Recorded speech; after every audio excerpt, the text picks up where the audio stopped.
what's happening, everybody? Hi, welcome to the program. This is the Jeff Gerstmann Show. It's a podcast. It's about video games. My name is Jeff Gerstmann. I'm with you this week to host this week's edition of the show. As always, wherever podcasts live, YouTube, if you want a video version, unless you're joining us here live on Twitch right now, which, hello, hi. If you want an ad-free version of the show, you can head over to patreon.com/Jeff Gerstmann. Not only can you get an ad-free version of this very podcast, but you also get bonus additional content. The new edition of the Jeff Gerstmann Hall of Fame just went up a couple of days ago, for example. Also, my write-ups of the year that was, 2024 in games. Those are going up as they are happening. You can get all of that over at patreon.com/Jeff Gerstmann. Check it out. This week, oh man, it's been an interesting week here. I mean, we're kind of on the, we're still in the first week of the announcement of the Nintendo Switch 2, which there's a lot to get to, I think, on that front, kind of as the little bit of official information kind of gets digested and processed and all of that. I think there's a lot of stuff left to go there. A lot more to come, officially and otherwise, on that front. I showed the trailer to my daughter. My daughter she has always seemed like a big Mario Kart fan. She played quite a bit of 8 on the Switch, 8 Deluxe, I guess. And so I waited until, I think, Friday morning. No, it was Friday afternoon. It was after school, because I didn't want to show it to her right before school or anything like that, or right before bed, because I didn't want, I was thinking like, oh, she's going to be super excited and it'll be hard to get her to go to school or bed or both.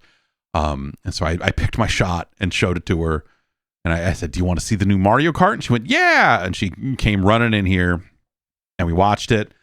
And it's like a 2-minute video with 8 seconds of Mario Kart footage. So as the thing is shaping and, as the Switch 2 is unveiling and everything, she's just looking at it going like, what is happening? Like, she just was super not into any part of that, part of the unveiling. And then the Mario Kart footage played, and she went, okay. And then after that, there was the static shot. I don't know if you remember. There was the static shot showing an old Switch and a new Switch with Super Mario Wonder running on both of them. And she said, wait, stop. What is that? And made me pause it. And she said, go back. I was like, oh, do you want to see the Mario Kart stuff again? Like, no, what was that game? I stopped and said, well, that's Mario. That's Super Mario Brothers Wonder. She said, what's that? Can I play that? And I said, actually, yes, you can. Yay! And so I went over she uses a Switch Lite. I have an OLED stashed behind this OLED TV so that the kids don't get their grubby little fingers all over it.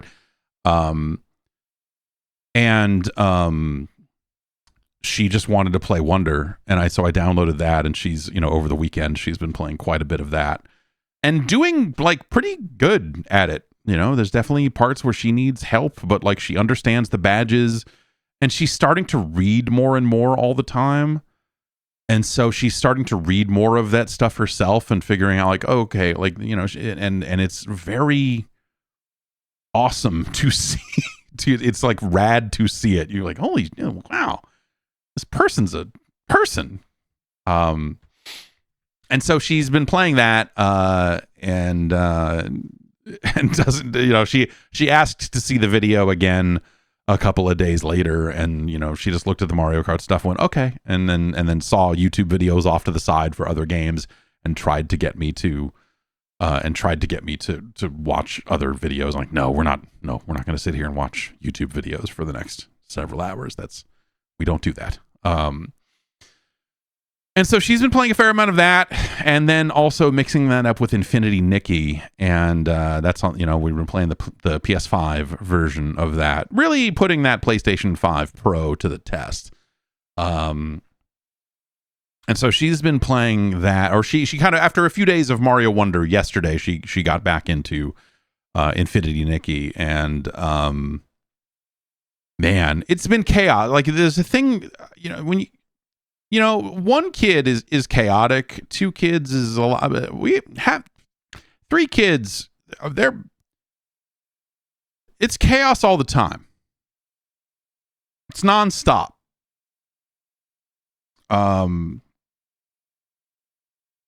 So she's playing Infinity Nikki. She puts the controller down and runs into the other room because it was dinner time or something. So she left the game on and ran out there and started eating. My son, who is bad at eating and will not eat food and only wants to eat lollipops and gummies, is a monster. And so she's finishing up her meal.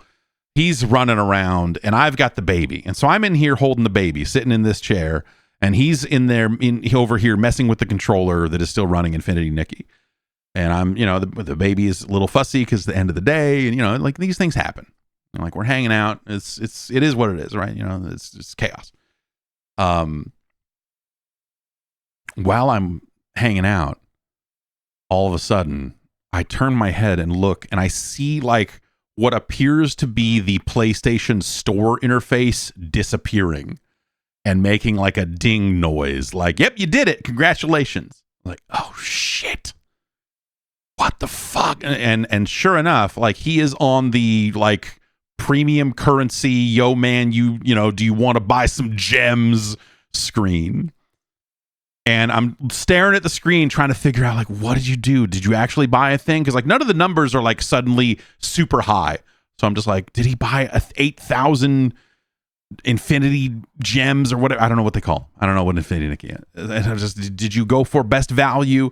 And I'm sitting here staring at it, and I can't figure it out. I try to bring this, I'm like, is there on the store interface? And finally I realized, like, oh wait, if he bought something, then there's going to be an email. There's going to be a receipt. Pop open my email. Sure enough, he has managed to. Now, luckily, he only managed to spend 99 cents. But still, holy shit. It happened to me. It happened to me. A child bought premium currency in a game. And so now I'm like, well, okay, do I need to set up? I probably need to, especially, if I'm going to let my daughter play this game or any game, any modern game, I probably need to set up like, some kind of passcode thing for transactions. Now, there's a thing. So I went in to look for that screen. And it turns out, if you are using a passkey to sign into PSN, you cannot enable the thing where you like the one thing they say is require the password when you check out. So you have to go and enter your password to buy anything on PSN. But if you have turned on passkeys, that is completely grayed out, and there is no replacement option. So I can disable passkeys. I could disable passkeys. That's really the only thing I can do, and to protect myself for that, from that. So I don't know. I don't know what I'm gonna do on that front just yet. Probably the answer is probably nothing. The answer is I probably will do nothing for right now, and we'll see.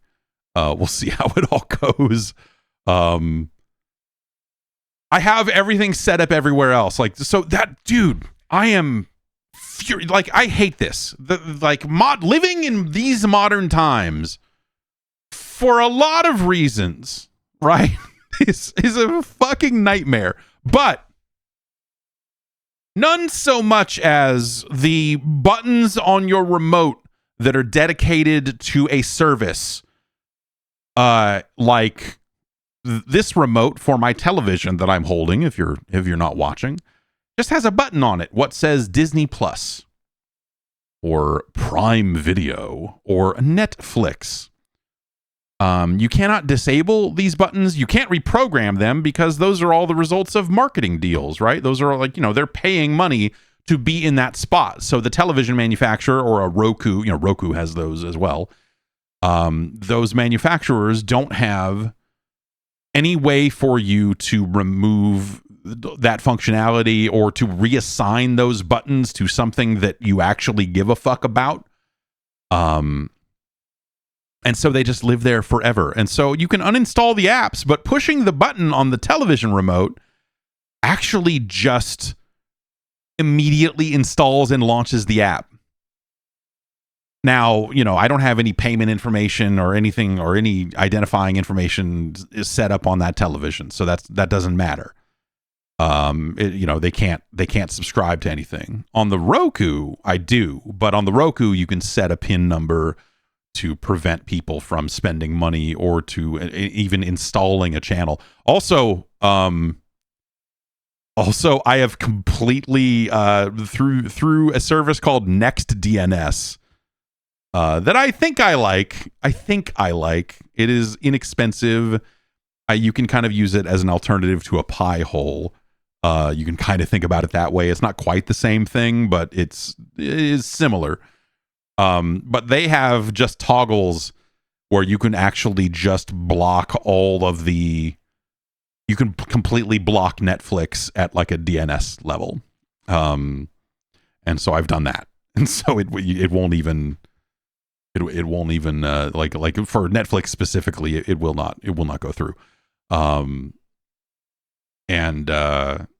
Yeah, I don't know. Like I use the internet functionality of the television to use some apps there, and I also am now using a Roku on this television as well.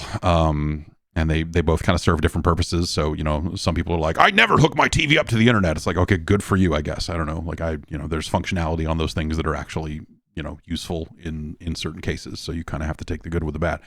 Some people take the remotes apart and just like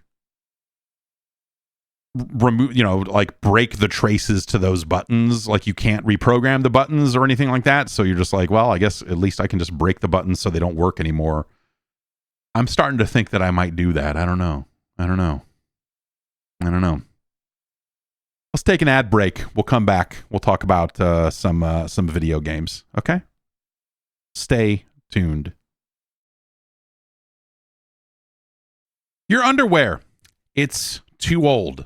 I can almost guarantee that you've got some pairs of underwear in your rotation that are just like out of control. Just the very definition of blown out. Valentine's Day is coming up. And, hey, someone might see you in your underwear on or around Valentine's Day. I don't know what you've got going on.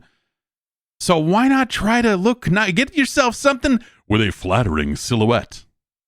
MeUndies offers a pair that's got a contoured pouch and ball caddy to help you look your best in your underwear.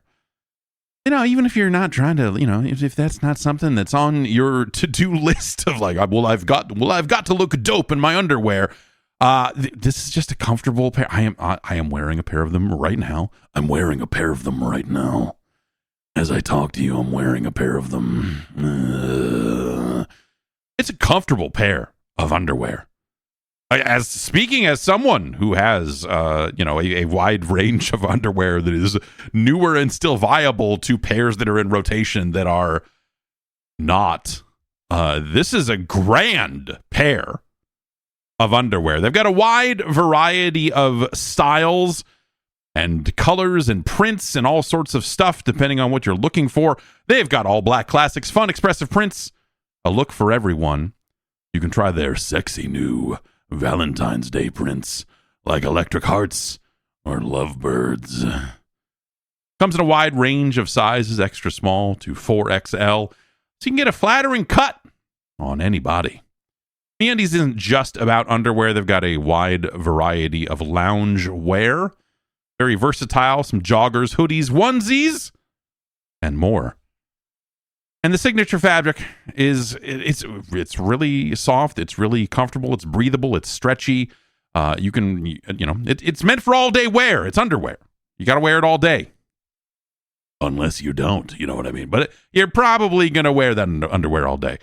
They're using sustainably sourced materials. They work with partners that care for their workers. And if you're not happy with your first pair of undies from MeUndies, they've got a problem-free philosophy. It's on them.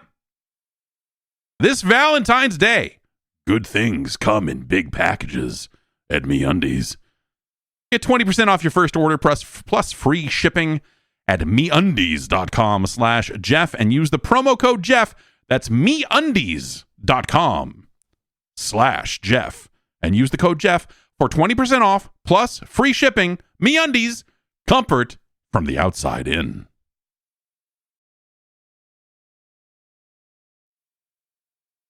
We're back. I hope you had a wonderful double XP weekend. In Call of Duty, of course. They are, I guess, they're getting pretty close to, I think, the next season of content here.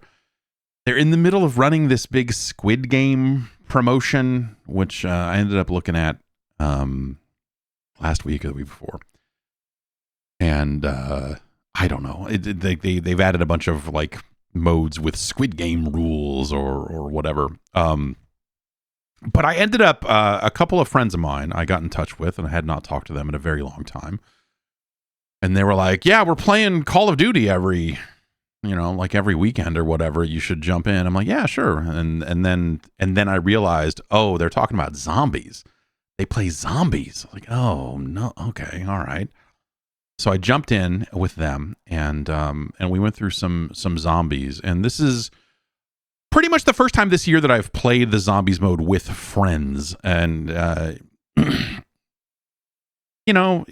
was fun. I don't know, like we caught up and then shot a bunch of fucking things in the face, and it's nice to have someone. So like my main problem with the zombies modes traditionally is that there's often a right way to play it, and when you're playing with randomly matched up players, there's a certain amount of like, oh, you did this wrong and you ran this the wrong way and we're trying to do this thing, and didn't you see the fucking YouTube video about how if you stand on this fence post and then shoot here at this bell, and then when the bell rings, then there's going to be a UFO that shows up, and then you run over to the UFO and a cow drops out of the UFO, and then you jack off the cow, and then what comes out of that, you get that, and then that turns into a magic gun. Don't you fucking know anything? And like there's always this fucking annoying shit in those games that make it very unpleasant to play. If you don't already know all of that shit, and it gets to be very frustrating. And that's an experience I've had every year for the past several years, I would say. Like the zombies fan base can, obnoxious is maybe the word you would use. This year, they've opened up some of the maps in some ways, and I think initially I looked at it and went like, oh, it's weird that you don't board up windows anymore. Like that was such a staple of what this mode has been or whatever. And they don't, at least the maps we were playing didn't really have any of that. You still are kind of paying to open up more parts of the map. But it really felt a little bit more open in terms of like you can just kind of go around and do stuff, and you don't necessarily need to all four players go at the same time.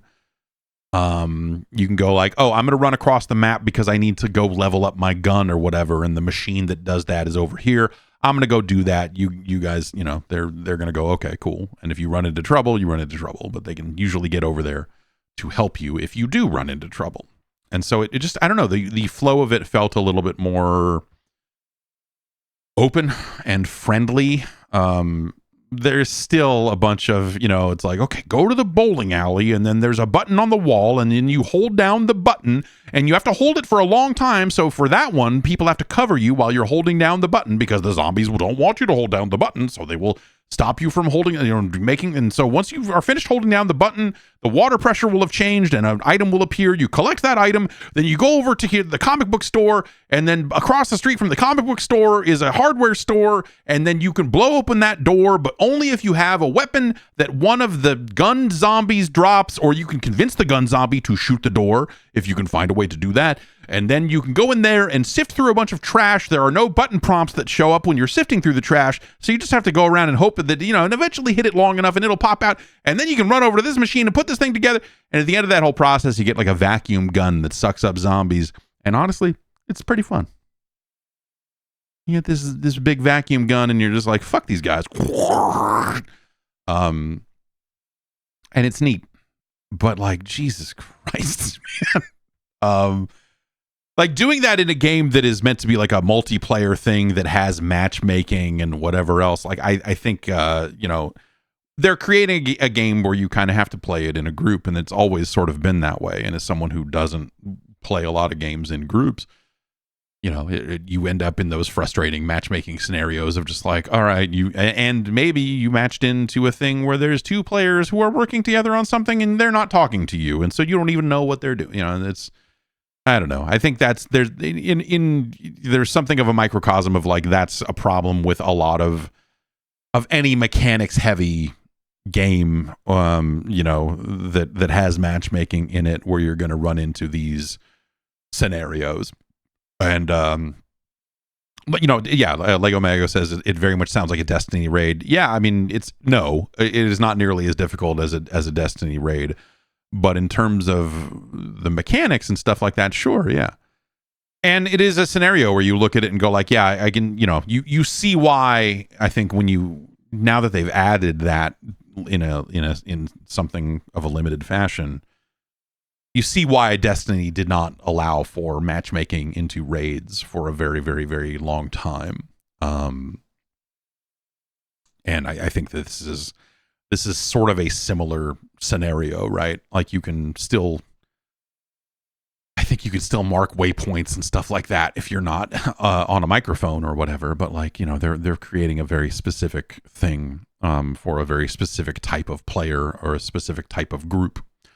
And you're either in or you're out when it comes to that stuff. I think that's part of why.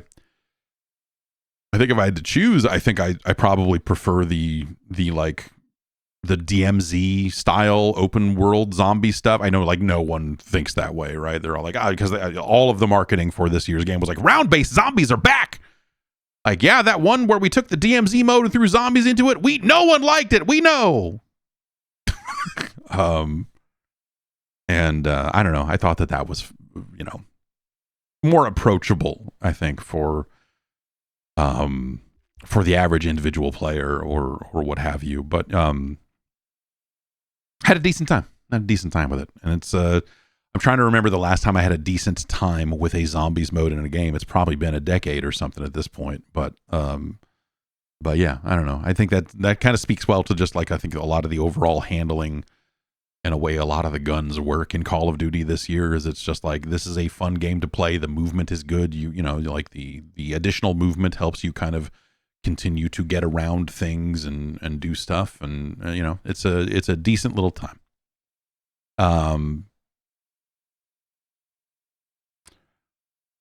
The Switch 2. The Switch 2 was announced, as I said earlier. They put out a 2-minute and 22-second video on Thursday, as was foretold by the leakers.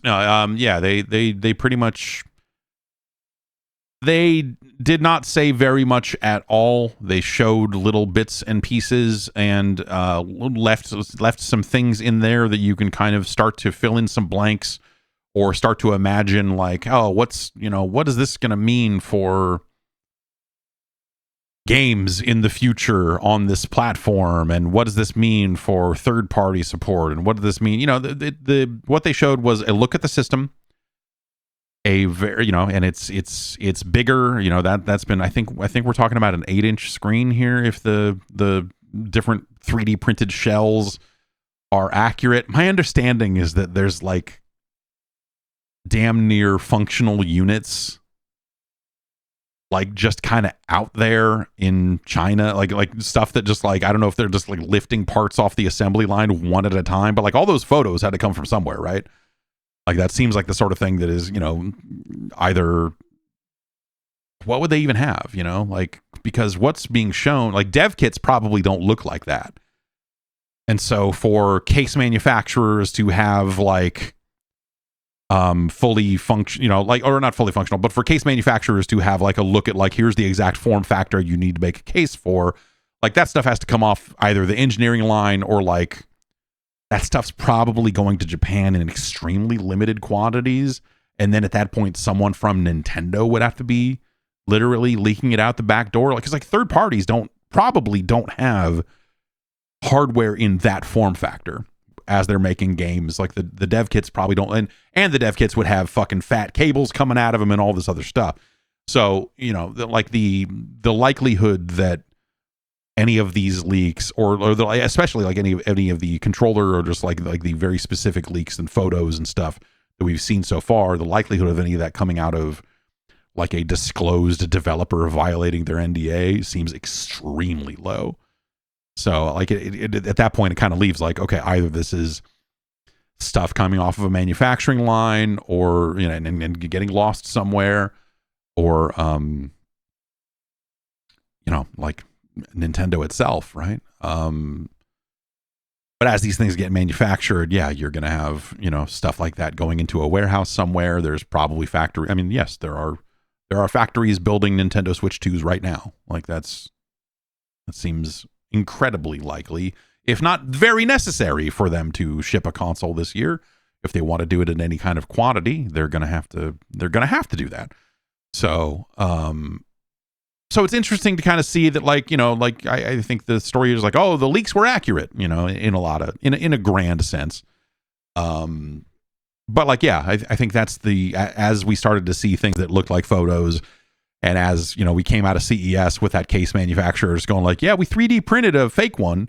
If you want to hold it in your hand and get a sense of exactly what this thing looks like and whatever, like, yeah, like it would almost have to be like, it feels, I think I said this last week, but it feels very much like iPhone leaks, like that style of leak, because iPhone leaks are very much engineering samples and things that are coming off of a product, coming off of a line somewhere, often in China, and photos leaking out that way or whatever. And so the Switch 2 stuff, very similar manufacturing process. I guess it shouldn't be too surprising that the leaks ended up feeling very similar as well. Let's take let's take this ad break, and then we'll come back so we can talk about playing Switch 2 games with a weird mouse and how that and what that's going to be. Let's do this. We'll come back and we'll really dig in. Be back in a sec. Look, you probably still have some subscriptions to stuff kicking around that you don't need. I just had to cancel, and I had to contact them because I missed the window and it renewed on an annual basis. I had to contact a multi-streaming provider and say no thank you because they have raised their price in all sorts of ways. It was a gigantic hassle to make this happen, to cancel, to go through the process. Ultimately, what you should be doing is checking out Rocket Money. It's a game changer. They'll find your unwanted subscriptions and even help you cancel them, so you never have to worry about those things slipping through the cracks. Be smarter than me. Rocket Money is a personal finance app that helps find and cancel your unwanted subscriptions, monitors your spending, and helps lower your bills so that you can grow your savings. You get to see all of your subscriptions in one place so you know exactly where your money is going.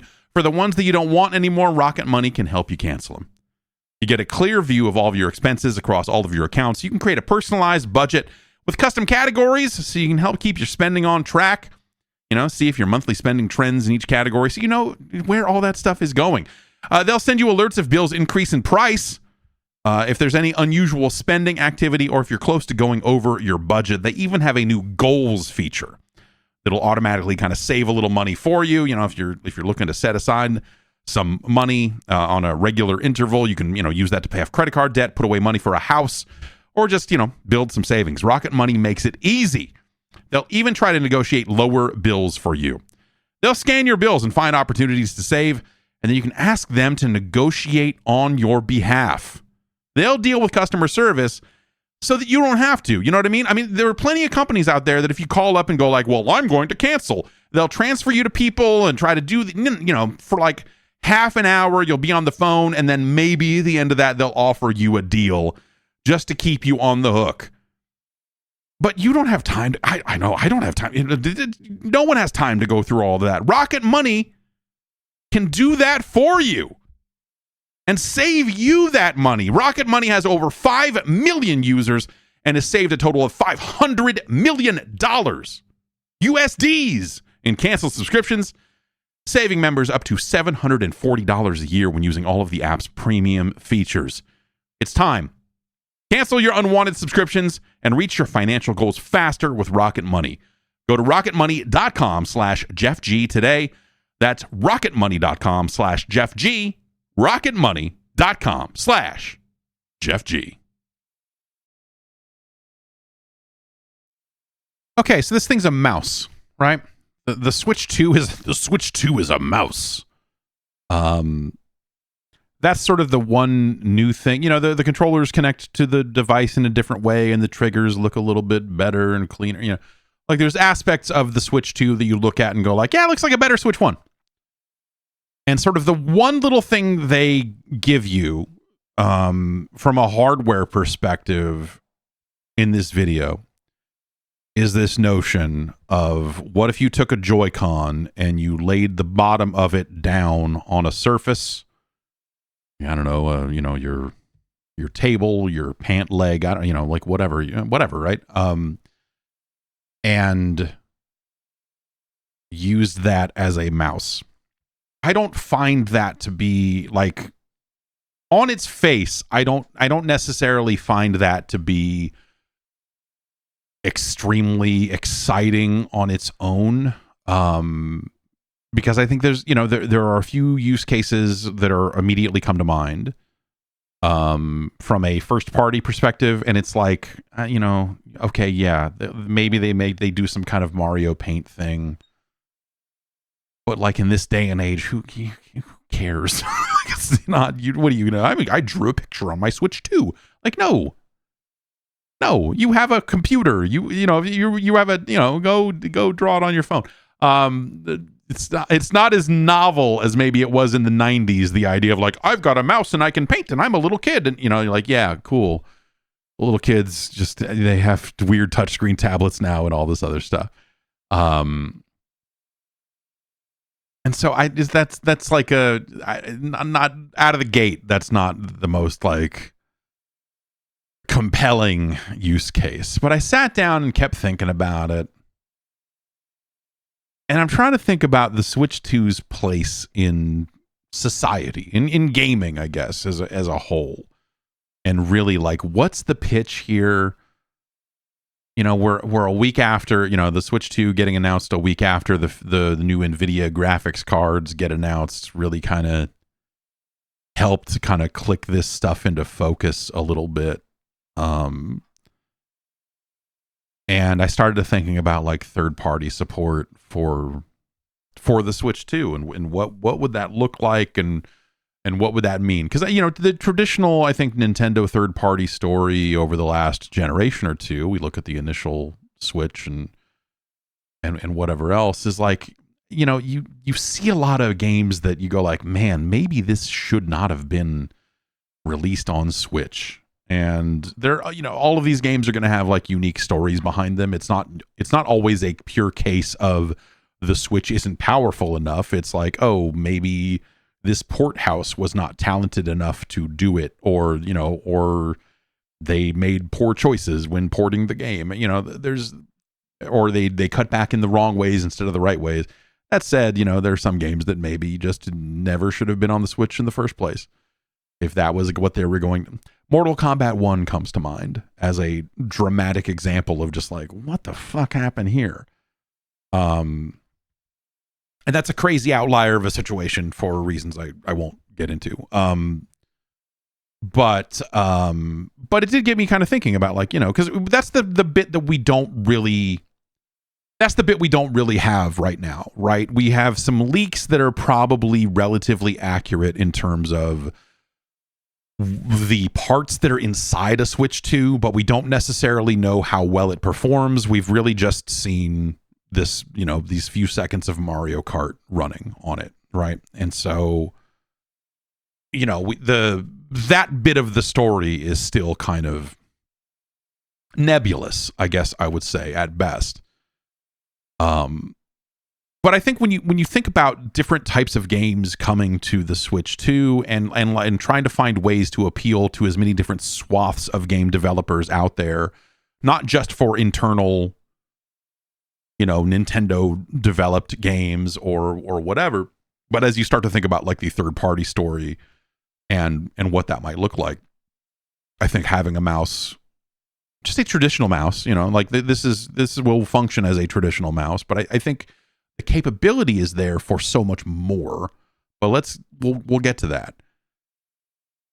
So the idea of just like, hey man, you can have a mouse, I think that is really interesting and maybe even creates some interesting problems for some multiplayer games where, like something like, Call of Duty, which presumably, Microsoft told the government that they would be making Call of Duty on the Switch someday. Presumably they do some kind of hybrid mouse support for that thing, right? Where you're holding a Joy-Con in one hand and you're holding a mouse in the other. Like, presumably that's something you'll do. And you'll get, actually, the thing I was talking about not that long ago, which is analog movement on one stick combined with aiming on a mouse-like device. Venture 82 says Civ is big on Switch, so I could see that using it. Absolutely.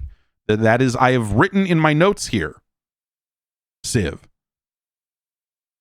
And so, yeah, games that are traditionally mouse controlled, I think can find an additional control scheme. They'll still have to probably, I doubt Nintendo will let you ship a game on that device that is purely mouse controlled unless you're just like doing a full gimmick kind of crazy thing. But I bet like in the case of like Civ 7 or something, which is due out like in a couple of weeks, like it's February 11th, right? It's like 2/11 are the Civ 7's coming out really soon. So it's, it's a game that will launch and it will kind of be in that window over the course of this year that you're like, well, yeah, it would make a lot of sense for them to do Civ on the Switch, right? I mean, on the Switch 2, we'll see, is that a lot? I don't know. But like, that'll probably happen, right? But I bet that they won't be able to just ship it with just mouse support. Like I said, I bet Nintendo will not let you just go all mouse because eventually they will probably want to ship a device like the Switch Lite that doesn't have mouse control.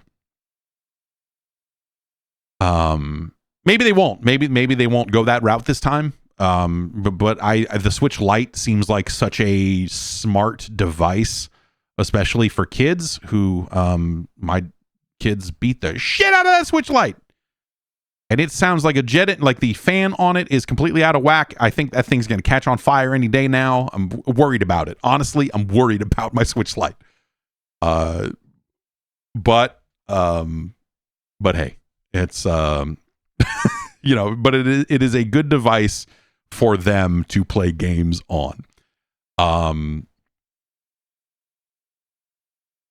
that said, obviously Civ is a situation where they're going to, that game will exist on platforms where it already has a mouse interface and that type of control. And while, maybe they'll go out of their way to make some kind of crazy hybrid system that utilizes the mouse and, something on the left hand, which they probably will have to do unless you want to do like touch screen plus mouse or, I don't know. There's probably different options. But like, I think that there's a greater potential for those sorts of games to not just like exist on the Switch in a way where you go like, oh, this control scheme is surprisingly good for what it is. This is a surprisingly playable version of the game. Like suddenly you're getting full blown ports of those games that play like their PC counterparts, even if the specs on the hardware are different and whatever. You're going to get versions that more closely replicate that experience. And I think that, developers working on those games would probably greatly appreciate having that option in their games. The games like Call of Duty or Fortnite or whatever will have to consider things, right? They'll have to think about, like, okay, do we split? Because, Call of Duty already tries to separate mouse players from gamepad players. They don't always do this, depending on how the matchmaking pool exists at any given moment. You may end up with a mouse player in your game, unranked, I guess. They probably don't do it too much in ranked. And so they may have to make those types of considerations for the Switch as well, in terms of, like, are we going to allow this to play with other Switch players, or if you put your controller down like that, are we matching you with PC players then? And is that a bad experience depending on how the game runs? I think it creates a lot of interesting considerations for those types of multiplayer games, those types of competitive games that already have to think about what they do with a mouse and how all of that sort of stuff sort of works. Propaganda V2 says, depending on how accurate the mouse mode is, my understanding is that it's plenty accurate.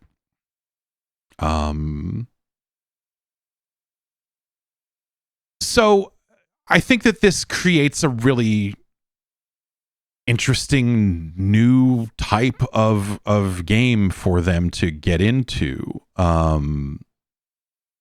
And for those games to potentially do well on a Switch 2 in a way that they maybe haven't always done before. I think the interesting thing here, though, the truly interesting thing that I really want to see is games that use both of them. Like, when what could you do with two mice? It's an insane concept. But, like, what could you, like, if you had the ability to lay them both down and kind of, like, at some point you're kind of replicating big, like, that would be cool for, like, driving games. You could kind of steer, or a little, there's things you could do.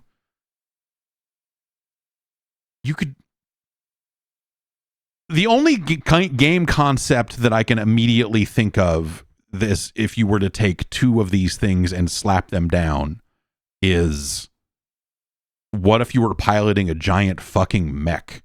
And so that you get these kind of, like, dual stick, like, you could make a fucking really good virtual on game, I bet, with two mice down. And so suddenly you're like, okay, I'm jutting to the left and I'm boosting this way. I'm turning, I'm doing torso twist. I'm moving forward. I'm moving back, like different sorts of, like, mech type of movements. I think that the Switch 2 enables that in a way that a controller has not done in a very, very, very long time. In a visceral way of, like, I got my hands down, and so I thought of that, and I started getting actually excited about it. I was like, you know what? Like, I was walking around the house all the weekend, like, chewing on this and going, like, what the fuck, man? Like this could actually be kind of fucking rad. And so I've kind of come around on it conceptually, where I go, like, yeah, I bet they could come up with something real cool. And not just Arms 2. Like, you could also do Arms 2 with two mice down and little punch motions or something, right? So, there's a lot of options out there.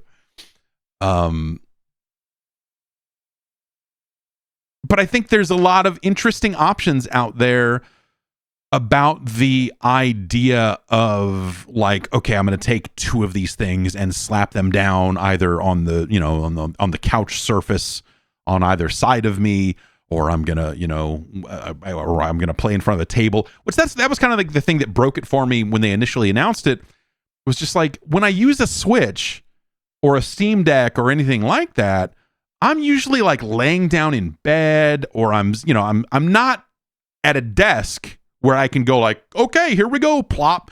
Like I just, that's not where I use a device like that. So I think that is sort of the uphill battle of like, where do you play games on this device if you're going to do this? And so if the DPI, you know, if the sensor on that thing is going to be good enough to work on kind of non standard mousing surfaces, then I think that opens a lot of interesting doors to a wide variety of games and experiences that you can play in a variety of places and all of that. And so I think it's that dual mouse scenario of what if you had two of them and these big sweeping analog movements you can do with that. You'll have buttons and analog sticks on either side as well. And so there's like a weird, I don't know. But I think that like there's the potential for a lot of really crazy shit, right? And then of course, you know, hey, if you want to do, you know, Metroid Prime 4 presumably supports this thing, right? I mean, and then you're probably doing a single mouse, and then you're using the left, like it, you know, that becomes almost like a more traditional, you know, you're using the left hand in a nunchuck like way, and then the right one is doing something a little bit different. And so I think that gives you a fidelity. The mouse gives you a fidelity that motion controls never had, right? And and so that's what separates it from the, you know, the days of like, I'm going to take a Joy-Con out and wave it around, and boy, this sort of sucks.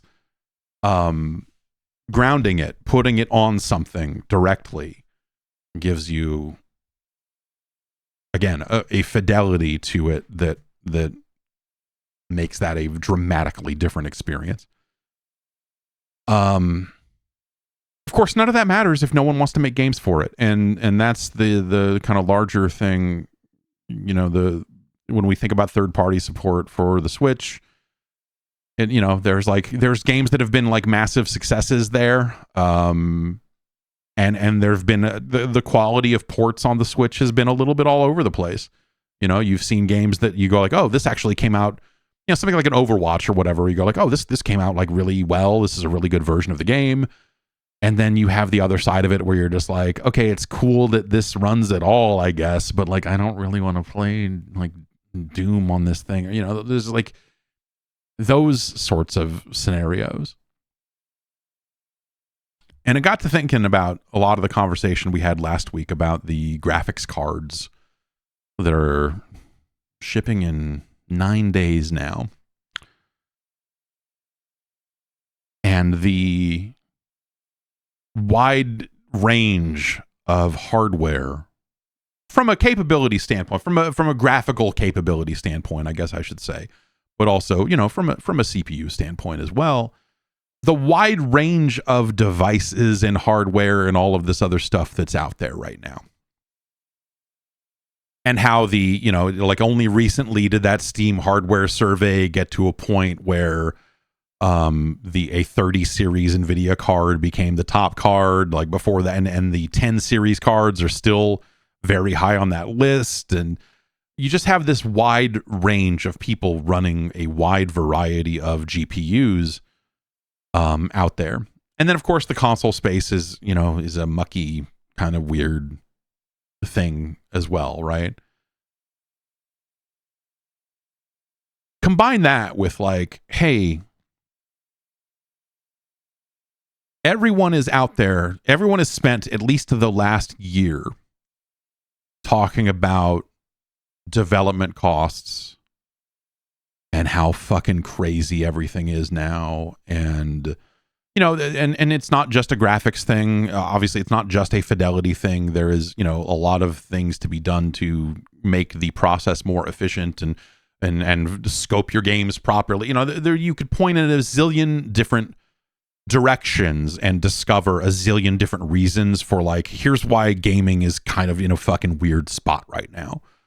But one of those reasons is definitely like that kind of graphical fidelity. And hey, we've got to generate so many more assets. We've got to spend all this time making all this fucking 4K shit, and it's got to be so, it's so intensive, and that rat race and how expensive that stuff gets.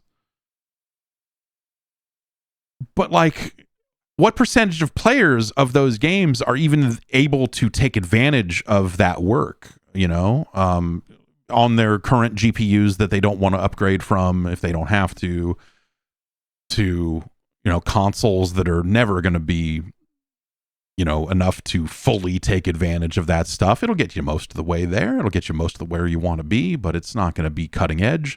The PS5 Pro is not cutting edge, you know? It's cutting edge for consoles, but it's not the true edge, right? So why make games that target that end of that edge, like that high end hardware, that high end hardware? Who is doing that? They're doing it as part of the process, right? They're going like, well, you know, we make our assets up here, but it's easy for us to scale down and do all of this sort of stuff. And so I think that creates a world. I think the world has ended up in a situation, right, where they need to figure this out. Costs, development resources, like, you know, all of this like spiraling stuff.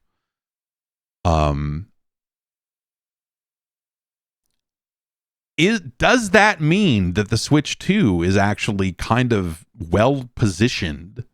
Let's assume its power level is, you know, somewhere around a PS4 Pro or under or above, or, you know, somewhere in that range, right? I'm not going to say it's just like a PS4 Pro, because I think some people are trying to say that, and I think the situation is not.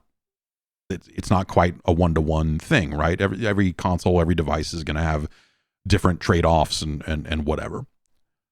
But, you know, it's going to be a device that'll probably be somewhere in the $400 range, give or take.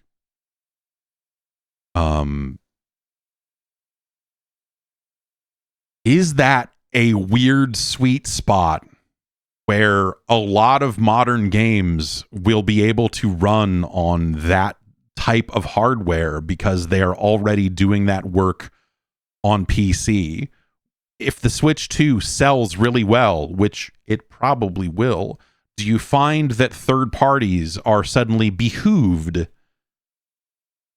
to more directly target the Switch 2 earlier in the process, you know, as opposed to like, oh, we're going to do all this work for our console versions and PC, and then we're going to outsource the Switch port to some port house, and who knows who they're going to have do, you know, like that'll be whatever. They'll do that work and we'll see how it comes back. You know, like, does it create a situation where you're like, no, actually, we're better served by targeting Switch 2 and targeting a level in that range, because we can port up to the high end, we can port down for some of the lower end PCs, and we can get these sorts of ranges. And, you know, is the Switch 2 well positioned in that range, and will it stay well positioned in that range for a lot longer this time than it did with the Switch 1? And so do we have a very different third-party scenario this time around where, you know, the Switch hardware, as it aged, it felt like it aged out of even the ports just existing in the first place. Like a lot of games that got ported early in the life cycle, suddenly those types of games you didn't see as frequently.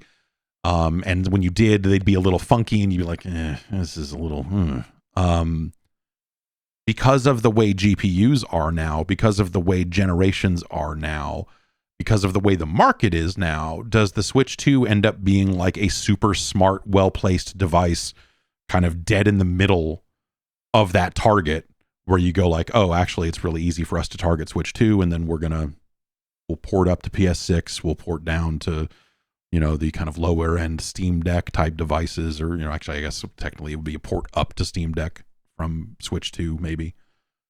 But, are you going to still target these lower end GPUs and find ways to turn off your bells and whistles to make sure that a maximum number of people are playing your game? Because that's the refrain we hear time and time again out of everyone. Xbox has completely uprooted its business around it, right? They've completely been like, okay, well, we need as many people as possible to play these games. And, Sony, in its own way, is still bringing games to the PC, obviously, in an attempt to reach more players. Now, their stated reasons are a little different, because they're still like, well, we would love for these people to turn into PlayStation customers someday, and that's why we don't do day and date and blah, blah, blah. And like, yeah, okay. All right. We'll see how that works out.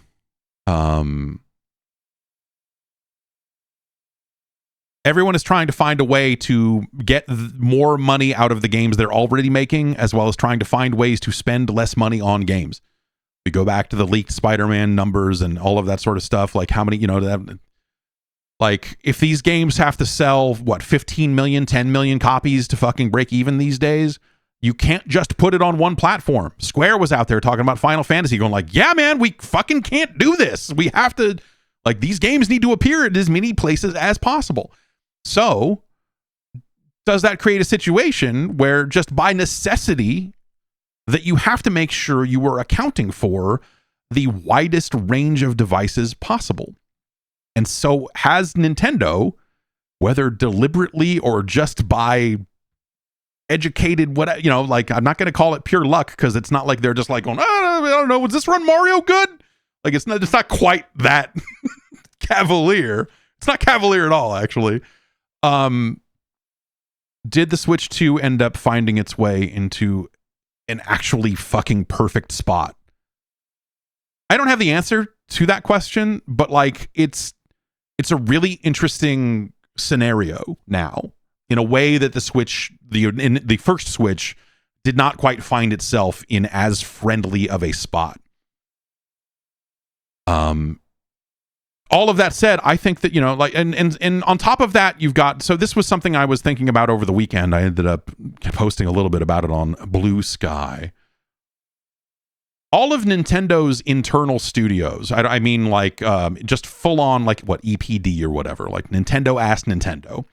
If we remove ND Cube and NST and Retro and some of those studios from the list, like the last game that group of groups shipped without any external development effort, or rather any build external developers, like co-developed with this Grezzo, whoever, Brownie Brown. Pretty sure it was Super Mario Brothers Wonder. You've got Mario Party coming out of ND Cube. You've got obviously eventually Metroid comes out, probably on both platforms, or maybe they just say fuck it and it becomes a Switch 2 game. I really don't have a good answer to that. Probably not at this point, but it probably stays probably stays cross-gen. So that kind of tells you that Nintendo's like big powerhouse studios have probably been working on Switch 2 games for an extremely long fucking time. So they probably have a pretty good lineup for, we were talking about a little bit about this with Arthur last week, but like the initial lineup for the Switch 2, if not day one, then if we look at like year one, if we go from like, let's assume this ships June. Let's just pick middle of the year, June-ish release date. Somewhere in there. September, April, whatever. Somewhere around there. Like that first 6 months or so, as they get into that first holiday season, is probably pretty fucking packed, right? Like they're probably they've probably been working on a lot of games for that thing. And when you look at, I think the first party lineup for the Switch has been, it hasn't been amazing these past couple of years. Or rather, it's been amazing games that are built on the backs of other amazing games. When the second Zelda game came out, and you're like, this is incredible. Like, what? Oh my God, what have you done? That's a lot of that is built on a launch game for the Switch, and they took some years to iterate on it and came up with something truly magical. But at the same time, it is building off of something that was somewhat pre-existing. And so you have this scenario where like these studios have probably been rolling over to Switch 2 development for kind of a fucking while.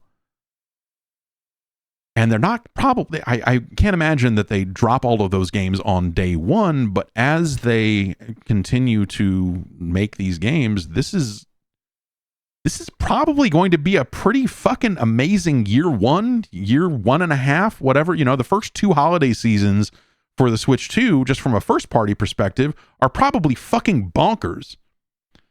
And that doesn't even account for whatever the third party support ends up being.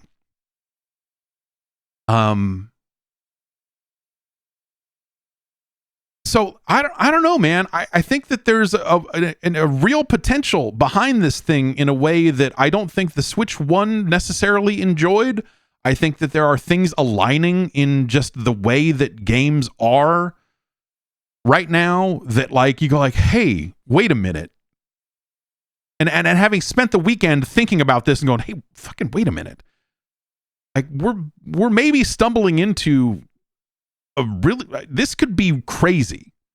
I'm not saying like, oh, GTA 6 day one on Switch 2, because, obviously that's not how any of this works, right? All of these developers, who knows who got dev kits when and who's, like the third party support for this stuff at launch is always going to be weird. I think the only thing you can guarantee, right, is that, I bet Ubisoft is going to have like 7 fucking games at launch because, Ubisoft hasn't shipped a lot of games lately, and they are desperate.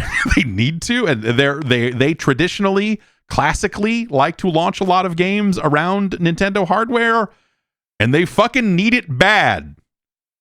Hopefully they come up with some fresh new stuff, and it's not just like ports. Hopefully it's not like day one they're like, we're proud to bring Far Cry 6 to the Switch 2. I mean, they could do that too, I guess, but like, who's gonna care? I think the door is open in a way that that 2-minute video doesn't necessarily, like, if you just watch that and go, huh, which is, I think the very normal reaction, then it's, it's not, I think there's a more than meets the eye sort of scenario here that I think has the potential to line up in a way that I'm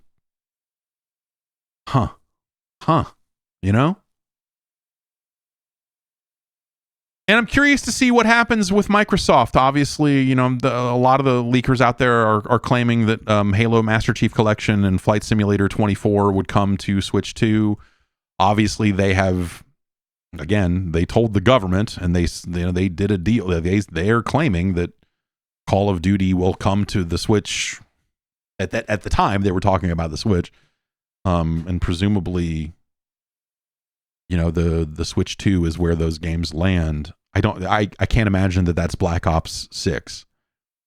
I would not expect, for example, and I could be wrong here. I'm just thinking it through, right? I'm just thinking it through in terms of like, when do developers get hardware, and when, what, how does this all work? Like, I guess I would say I would not expect them to release Black Ops 6 on the Switch 2, but maybe we end up getting whatever this year's game is day and date. Maybe. Certainly possible. Well, I don't know. I shouldn't say that. I guess I should also say you should be very wary, because between here and April, when Nintendo opens its mouth again, you're going to have a lot of people doing what I just did, saying some game and going like, well, it'll probably be day and date. Like, everyone's probably going to want their games to be day and date, either with the launch of the system or day and date with the other versions of their games coming out and whatever. But like the particulars of like, there's so many unknowns right now in terms of like taking your PS5 game that you've been building for that technology since its inception, and like, okay, now we're also going to put it out here. Like, that work doesn't happen for free. You definitely want to do it. You want to do that work, and so maybe you prioritize it, and maybe you put developers against it very directly to make sure that that happens. But it's not, you can't just snap your fucking fingers and a Switch 2 port pops out. It just doesn't fucking work like that. And so you're going to see a lot of people on a lot of podcasts over the next several months saying things like, I don't see any reason why it wouldn't be day and date. And the answer is, well, you don't make games. And there are a lot of fucking reasons why that things might not happen day and date, depending on who got what when. Obviously everyone will want to have whatever launch games they can ready for that launch window. And then from there, we'll see. It may be a case where, you know, for a first little while here, for some of these games that were in development for a long time on other platforms that may just take longer to end up getting a good quality port for the Switch 2, like that might take them 6 months. You never know. Unless they prioritize against it and they're like, okay, we outsourced this, we did this, you know, like maybe there are a lot of studios hustling right fucking now to try to ensure that, and maybe it will happen, but it's not,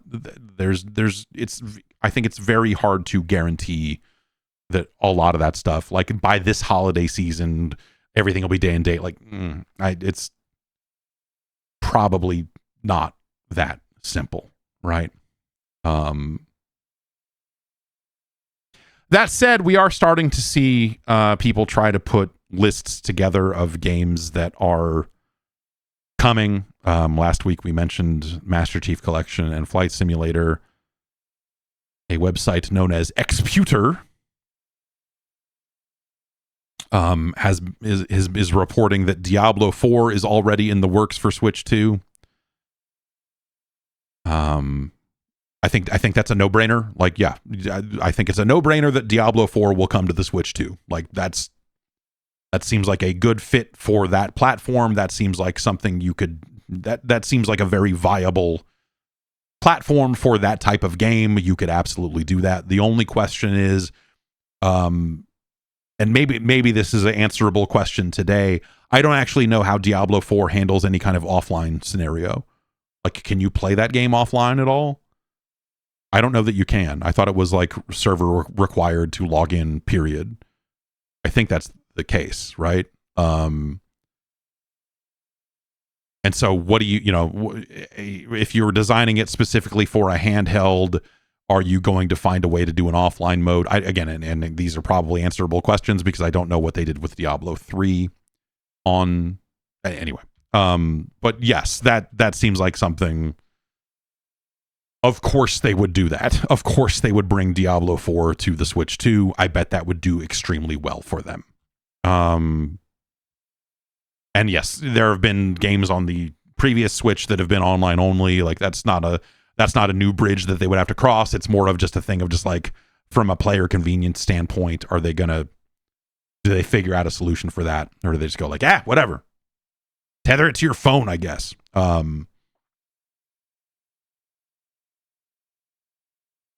So yes, also another story. This is videogameschronicle.com kind of collecting a variety of these sorts of things. This Nate the Hate guy, who has had a decent track record as of late for sure, is claiming that Assassin's Creed Mirage will appear on the Switch 2. That's the smaller scope Assassin's Creed that came out previously. That's not Shadows, the brand new one. That, again, yes, like that. I'm just gonna, with no actual inside knowledge on any of that. Yes, Ubisoft will bring Mirage to the Switch 2. That seems like a very a very likely thing. He also is saying, the quote here is, to my understanding, Assassin's Creed Shadows is one of those in development ports. It just won't be ready for launch and probably won't be ready for launch window. Yeah. He is also saying Metal Gear Solid Delta. Here's a good case here. Here's it. This is almost exactly what I was talking about. Here's the quote. Some other third-party games I've heard include Metal Gear Solid Delta, which is coming out in 2025. Right now, it lacks a release date for all platforms, and I'm hopeful that maybe it's a day-and-date release when it does come to Switch 2, because if that game, let's say, comes out in the summer of 2025, there's no reason it shouldn't be day-and-date. Exactly what I'm talking about. There are a billion reasons why a game like that might not be day-and-date. But again, maybe they are moving heaven and earth behind the scenes to make sure that they are able to get that game running there too. And maybe they do hit it, maybe they don't. But the idea that it's like, well, if it's out in the summer, then of course it's going to be like, no, this is literally, you just kind of said the same thing about Assassin's Creed Shadows taking a long time, missing launch, taking time to port. Metal Gear Solid Delta may also be a game that takes some time to port. But also, it's always possible that they have been accounting for that and developing it for a year plus at this point. So that's something that's up in the air. But watch out for language like there's no reason it shouldn't be day and date, because that's a very dangerous road to go down.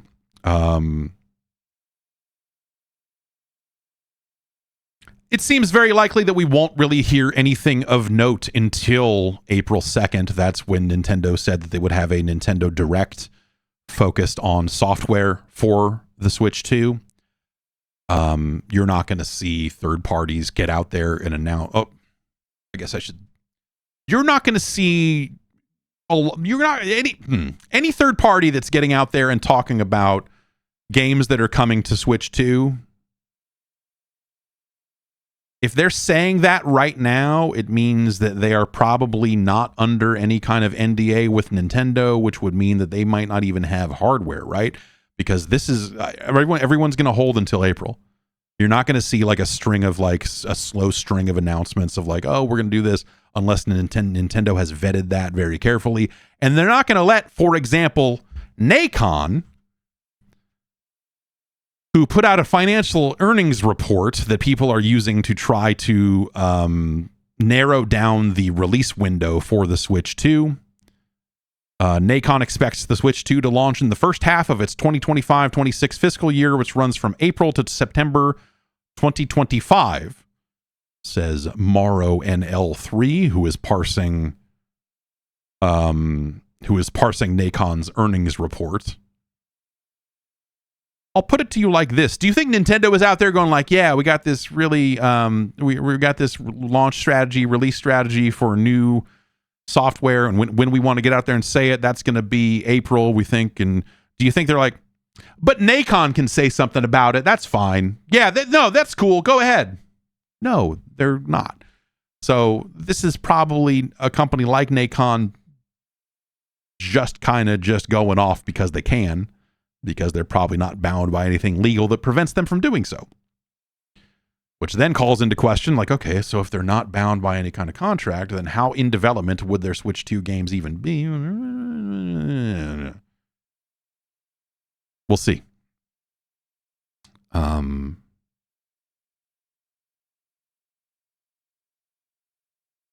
We'll see. I guess we'll also see what else is going on with that thing, right? Like, is there anything else to it that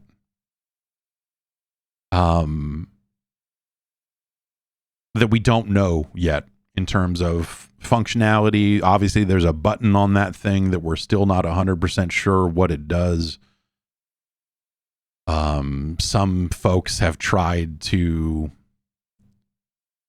indicate that maybe it's some kind of social functionality or whatever, and I'm wondering if that is a push to talk button for voice chat or something like that.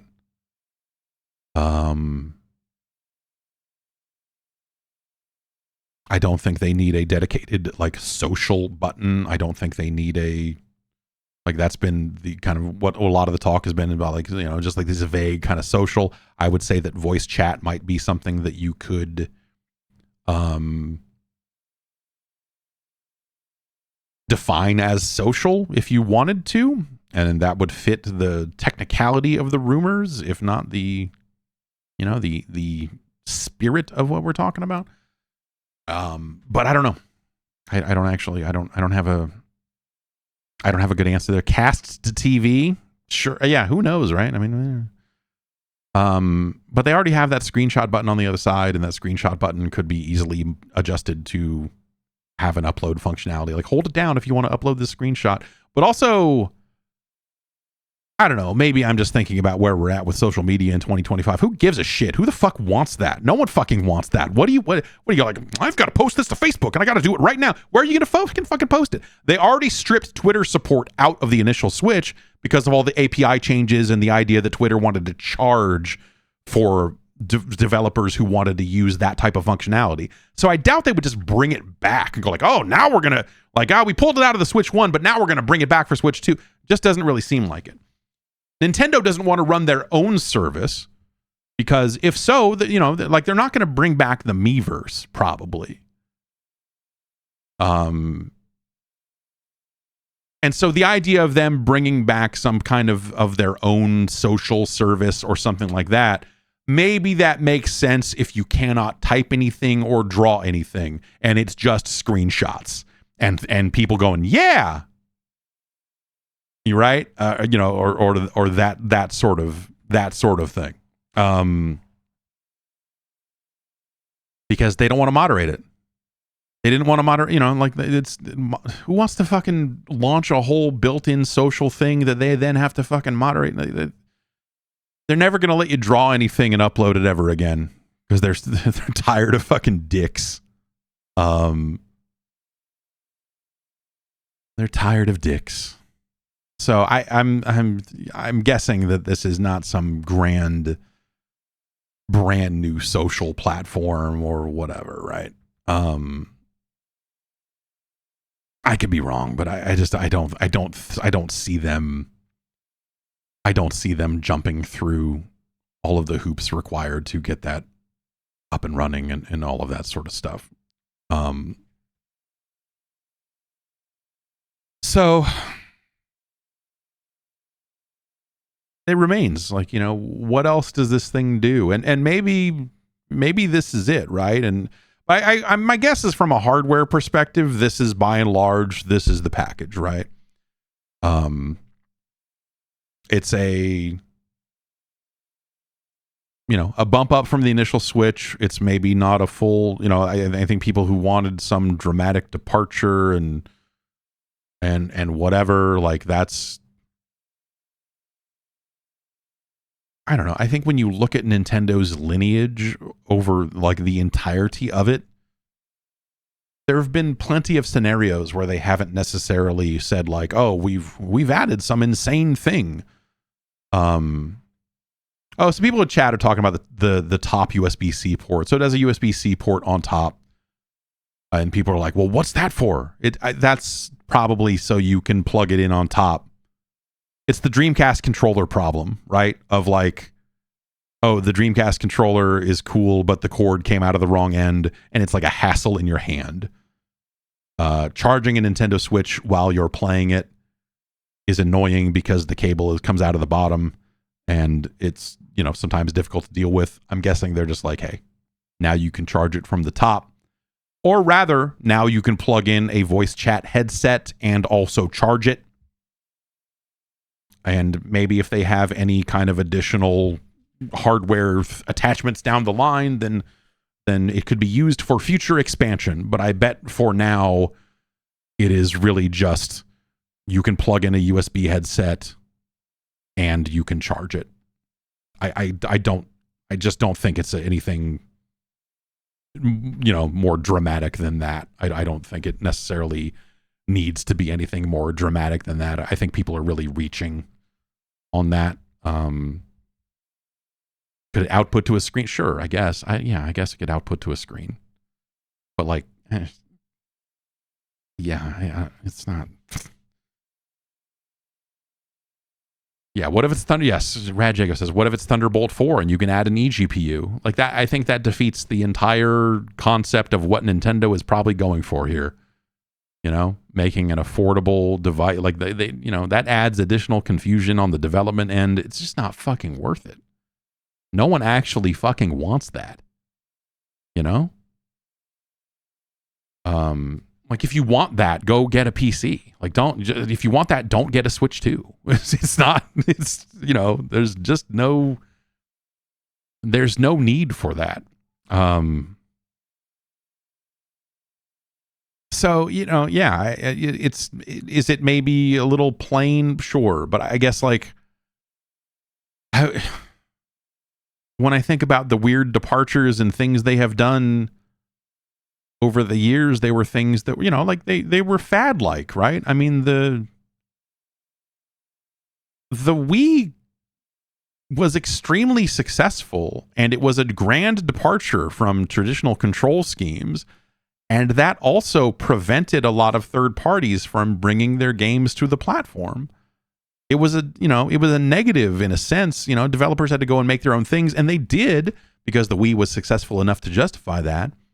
But it was Wii Party, Game Party, Shovel Party, you know, like all of that sort of stuff, right? So I think people get a little that kind of like rose-tinted glasses nostalgia stuff for like Nintendo's hardware level innovation, right? Like that stuff was cool, and I like the Wii U just fine. That was a dual screen experience. It was like they brought the DS to your television. And I initially thought that maybe the Switch would be capable of that sort of thing. That it would be like, oh, well, it would be normal for like, you know, and that would create scenarios, and maybe we get that here. I don't see it because I think that would require power in the dock, and they're not. It doesn't seem like that they're going to go down that road.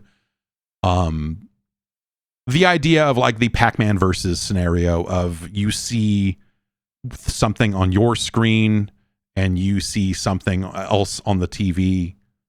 PlayStation VR could do this as well. Different thing in the headset than you see on the television. And so it creates these kind of multiplayer scenarios where you have different screens that you're looking at, and that can be fun.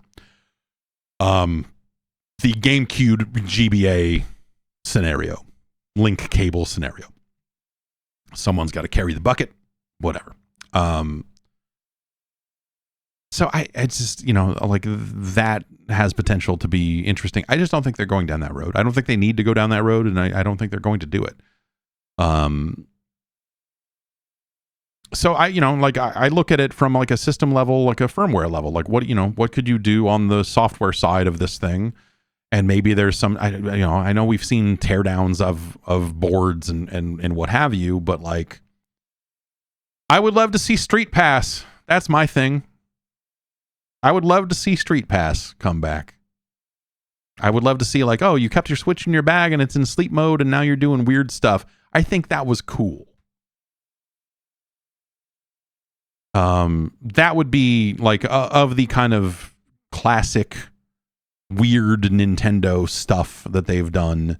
Street Pass is the thing that I would really like to see again,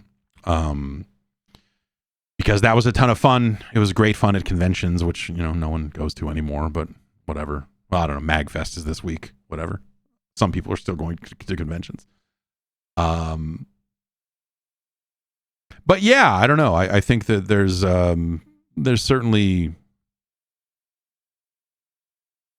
a lot to dig into, I guess, just in terms of like where the video game industry is at and where,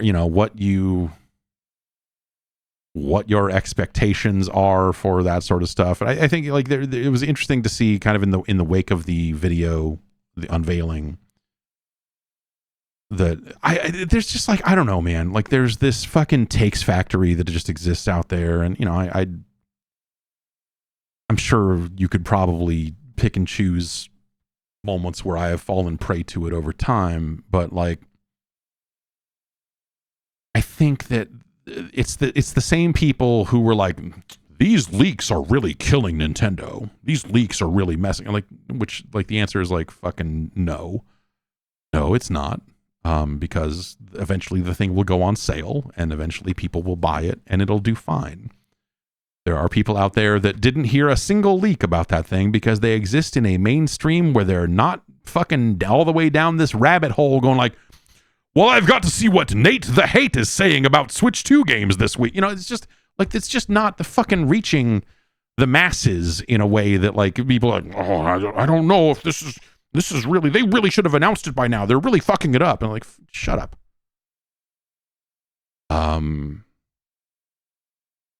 And so I think the other side of that on the other end of the announce is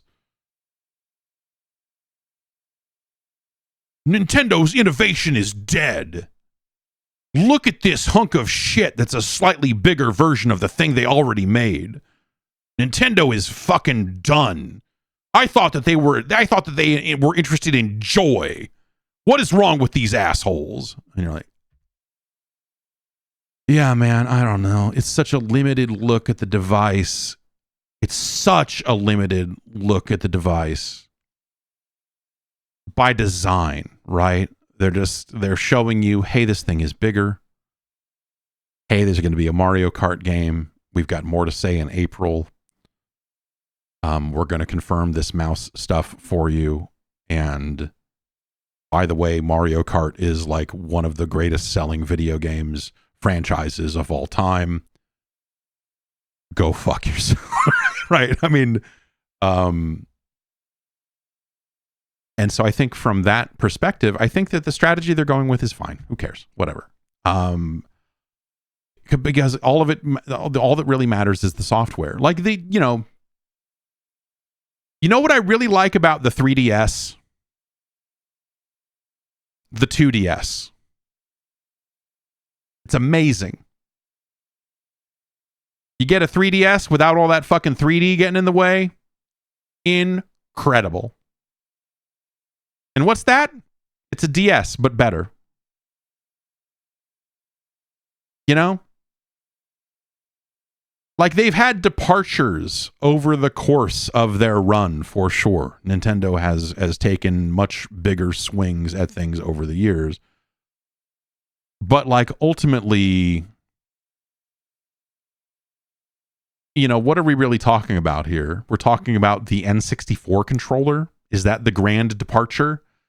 Because that could have existed in a different form factor, and people have made third-party controllers, and you know, modern controllers have analog sticks on them today in ways that are much more sensible than the N64 controller was laid out. But it worked. The N64 controller worked great for the games they were making for that thing. But ultimately, that hardware was just focused on pushing polygons the same way the PlayStation was. It just made different choices around storage mediums and different, you know, like the N64 itself is not some grand departure from everything else that was happening in video games at the time. If anything, they were headed in the same direction. They just got there later because they were selling so many SNES games and they couldn't figure, you know, they were trying to figure out what the fuck they were going to do and partnering with Sony and then not partnering with Sony and all this other stuff.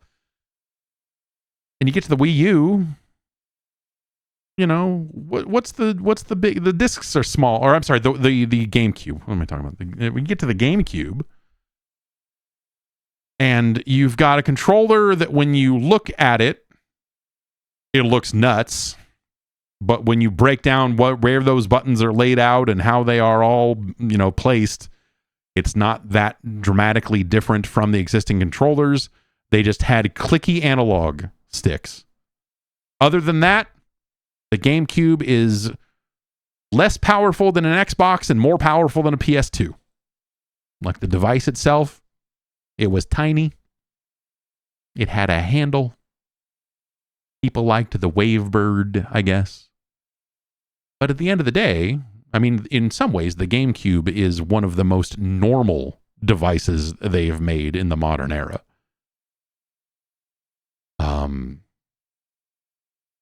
And then you get to the Wii, which I think you make the Wii when they reached a point where they're like, okay, we don't want to play this game anymore. Like Sony's talking about a processor that's going to exist in refrigerators and game systems, and they're going to age things in digital lockers. I don't want to do the R&D on that type of shit anymore. We need to figure out something else. And so they made the Wii. You know, they went left, and so since then that's them removing themselves from the power race, from the like chasing after just like, oh, we've got to push as many polygons as possible. Like there's value in that for sure, but it's, you know, Nintendo has not necessarily been on that track for a long time, and the Switch is a continuation of that, right? I mean, by its very nature, it's a handheld. You know, it's not going to compete with a PlayStation 5 in terms of like frame by frame power. But look at the PlayStation 5. Look at the games that run. Do you think that developers out there who are making decisions around how they're going to develop games in the future and which platforms they're going to target as directly as possible and what performance, do you think that they're looking at the PS5 Pro and saying this is what we're aiming at? Did they sell enough of those? Is that a thing that's going to matter? You know, like, I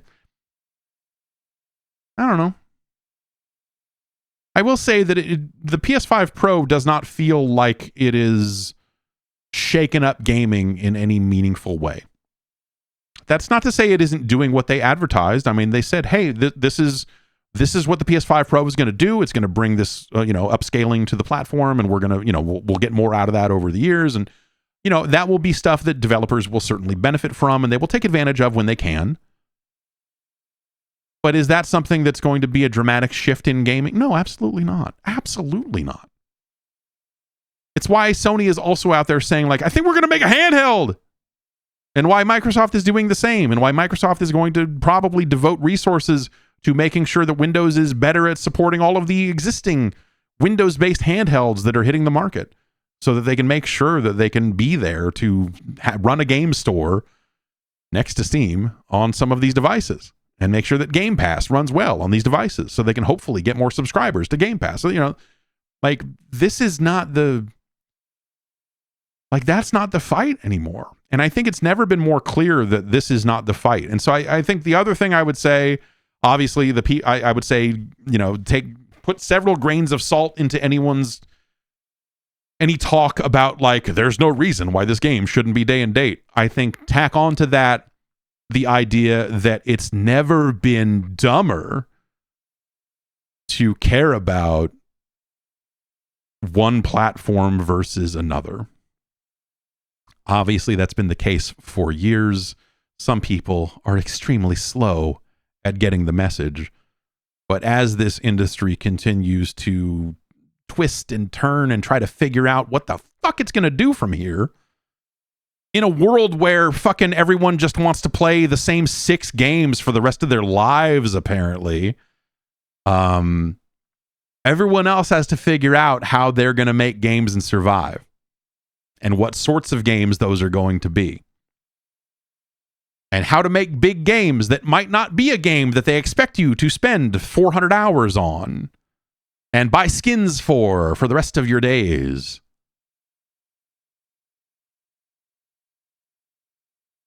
There's a lot happening. I think that more than anything else, I think the thing I would say about the Switch 2, and then we'll move on, is that I think that they are weirdly well positioned in a way that I would not have expected.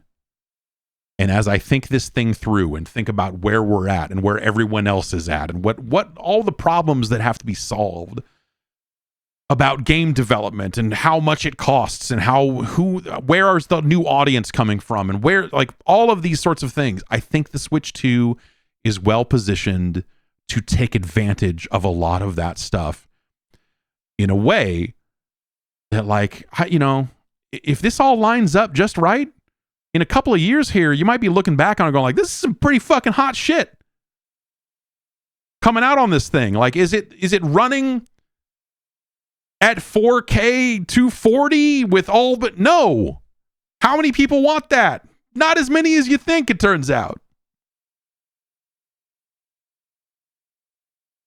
It'll be interesting to see how this all goes. You know, Microsoft will presumably support the Switch too, because Microsoft is just a big third party now. And they're going to go further in that direction. And hey, probably seems smart. Sony, they have not had to go in that direction, but also I think Sony has had some strategic failures that we'll get into in a couple of minutes here. And I think that they are maybe not scrambling, but I don't know that, like, they're not in a position where they're just like, well, we're completely unbeatable and like everything we're doing, you know, like everything we're doing is the best. Like they're in kind of a messy spot as well. It just doesn't show as much because they don't ship as many games. And because Microsoft has been going through such a dramatic, weird transition that anything next to it that looks anything resembling normalcy, you go, oh, those guys got it all figured out. Like, no, they fucking launched Conquered and shut it down like fucking hours later. Like, they're canceling games left and fucking right. They embarked on a live service strategy without having developers that knew how to make live service games. Like, what the fuck are they doing at a high level, at a high strategic level? What the fuck is happening? You know, so yeah, I'm not going to sit here and say that they've got it all figured out either. I don't think anyone does. To be clear, this isn't me saying like Nintendo's going to, but I look at it and go like, there's a lot of potential to figure out a lot of things over the next couple of years. And I think the launch of the Switch 2 might provide a convergence point for a lot of the industry to rally behind and make a lot of money making games for it. Big and small. And we'll see how it all goes. And we'll know more in April. Let's get into the news.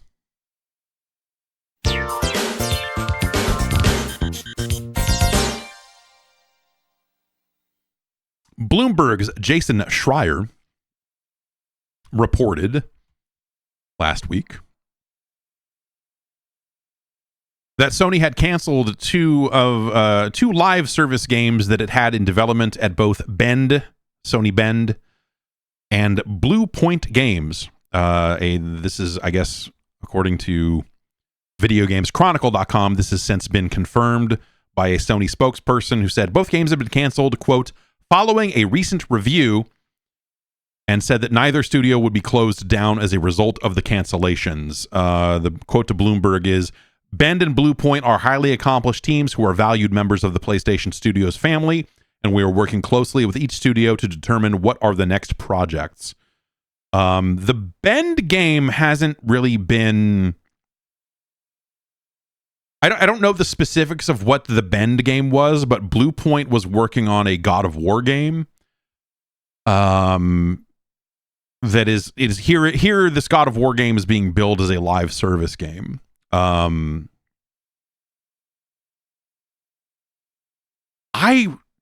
am trying to remember when I first heard that Blue Point was on a God of War, a multiplayer God of War game.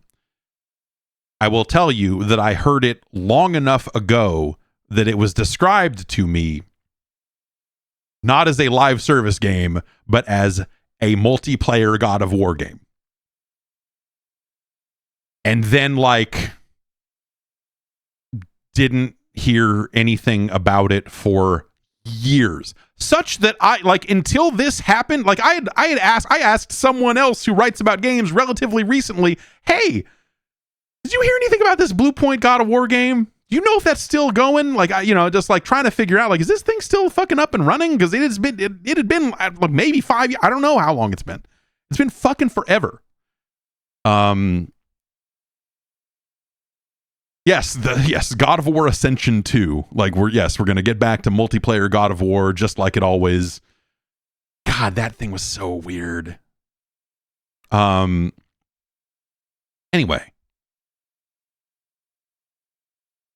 So having this news come out that like that confirmed this thing that I felt like I heard like a lifetime and a half ago.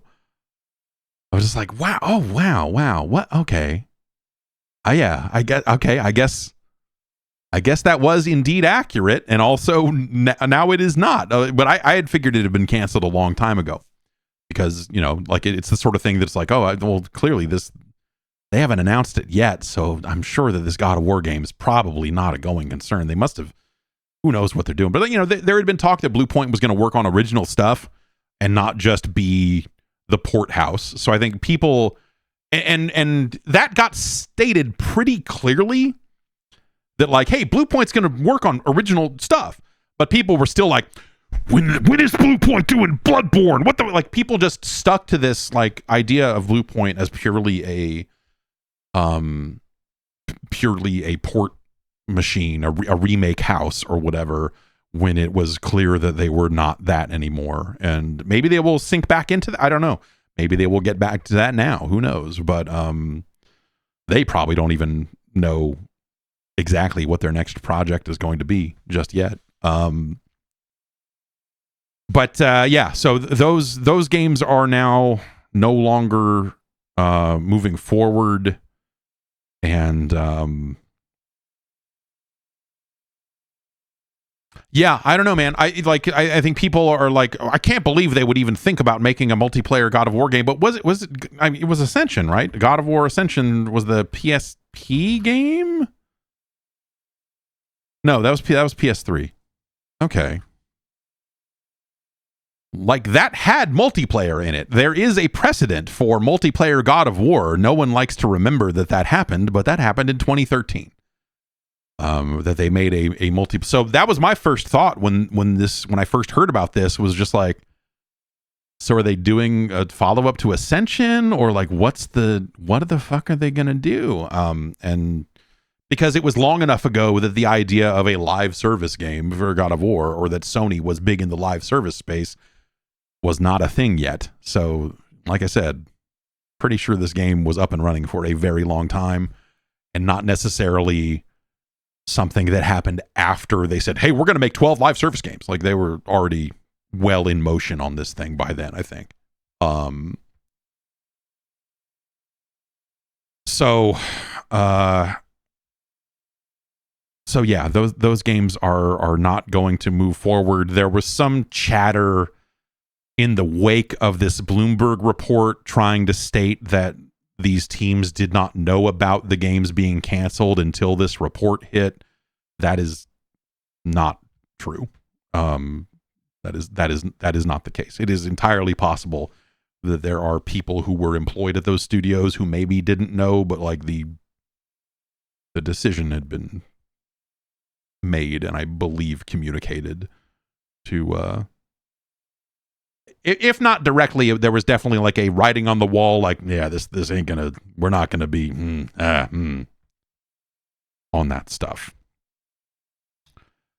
Today, Eurogamer has a similar report about a joint project from NC Soft and PlayStation for an MMO, whatever that means these days, the old MMO term, but an MMO set in the universe of Horizon, not Forza Horizon, Sony Horizon.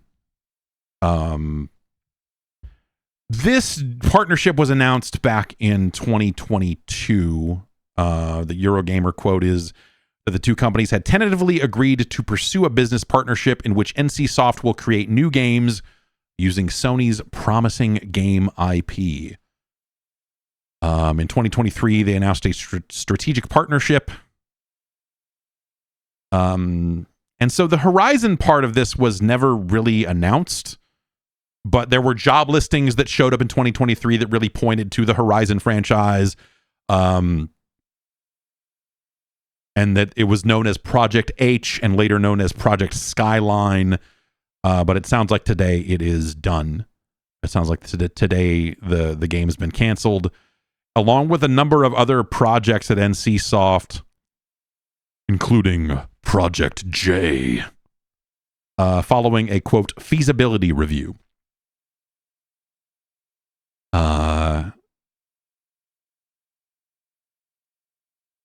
That's kind of it in terms of the nature of that story. But yeah, the thought that this was a Horizon game was pretty widely suspected, if not known directly, without it being announced that this was the thing that NCSoft was gonna get into. This feasibility review, I get the impression not just NCSoft, but certainly like I think Tencent is in a similar position. Nexon maybe as well, when you hear about some of the stuff they've been saying about some of their recent launches. It feels like some of these studios that kind of like marched into this space so definitively a number of years ago are having a lot of second thoughts about the gaming space, or rather, in some cases, maybe trying to divest of some of their investments and some of their other things that they're getting into. Tencent, just last month, Tencent gave up their board seats at Epic. This is in the wake of some action from the United States government. So the DOJ, the Department of Justice, said on December 18th, Tencent, the headline on their press release is Tencent removes 2 directors from Epic Games and relinquishes its right to unilaterally appoint directors or observers in response to Justice Department scrutiny. Obviously, Tencent is still a minority owner of Epic. They do still have holdings there. But the specifics here are there's something called the Clayton Act that is an antitrust law. And the DOJ's problem with it is that they had positions on both the Epic and the Riot boards, I believe. Yes. And those because those studios are technically competitors, the idea of Tencent being on the board of both of them creates an antitrust situation. And so Tencent got out of their board seats at Epic, and also they can no longer appoint people to the Epic board. That doesn't mean that they're not still invested in the company and all of that sort of stuff, but it does mark something of a significant change. But obviously Tencent owns Riot. They are a minority shareholder in Epic, and that's obviously they have some Ubisoft, and they may end up starting a joint venture of some kind. That's I think the latest kind of speculation or news around this stuff is that there may end up being some kind of JV between Ubisoft and Tencent that spins some of the Ubisoft properties out into this joint venture, and then Ubisoft focuses on what it focuses on, the joint venture focuses on whatever it controls, and Tencent sees how it all goes. We'll see how that ends up going, I guess.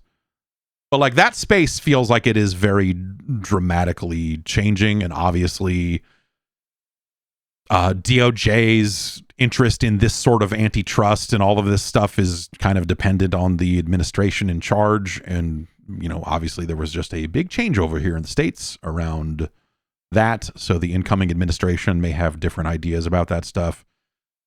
So maybe Tencent will have to like buy a block of rooms at a hotel or an apartment building or something for a year so that they can continue to sell games in the US. That's how it's working out now, right? Is that how it's going to go? Yeah. Yeah, America's no longer in decline. We figured it out. While we're talking about this part of the world, I guess, Cognosphere, the company that controls Genshin Impact, has been fined $20 million by the FTC here in the States over what the FTC presents are deceptive practices around loot boxes. According to Video Games Chronicle, the FTC has alleged, this is Hoyoverse in the US, Cognosphere, other places, but basically like that they're using deceptive tactics to hide the real cost of in-game transactions and players' odds in obtaining rare prizes, and that it violated a children's privacy law. As a result of this, they're no longer able to sell loot boxes to players under the age of 16 without parental consent. That seems like a good thing. For its part, Cognosphere issued a statement where they basically said, we don't agree with any of this, but we thought we would settle anyway. So yes, they've reached this $20 million settlement with the FTC, but it said it believed the allegation made by the FTC was inaccurate. And the quote here is, animation-style games and shows are well received by global audiences and players across various ages. Genshin Impact is a popular, free-to-play anime-style game designed for older teens and adults.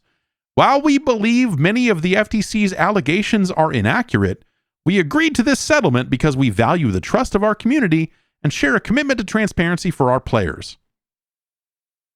Under the agreement, we will introduce new age gate and parental consent protections for children and young teens and increase our in-game disclosures around virtual currency and rewards for players in the US in the coming months. This will result in an in-game change where they will, I guess, display odds, which in the EU, that had become a thing in some parts. I don't think in the entirety of the EU, but the whole, like, you must display odds on your boxes, they already were doing some of that, if I remember right, but I think that this probably means they will have to disclose more. I don't know if they'll have to get more of that out there, but this is also there will also have to be an option for loot boxes where they will have to be able to purchase them directly with real money. You will have to have a real money price with the loot box and not just virtual currency, and that they will have to be clearer about the exchange rates on all their multiple tiers of virtual currencies. So they will have to kind of show their math on some of that stuff a little more directly.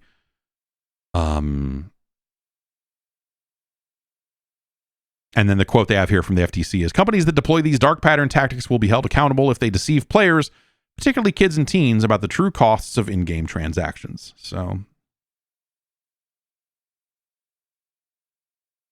that seems like a good thing. Again, it's we talk about the game industry as if it is one big thing, but increasingly it is sharding into different types of things. We have this whole free-to-play, like a lot of the companies I just talked about, your Tencents, your Nexons, and NCSoft to a certain extent, Hoyoverse, of course.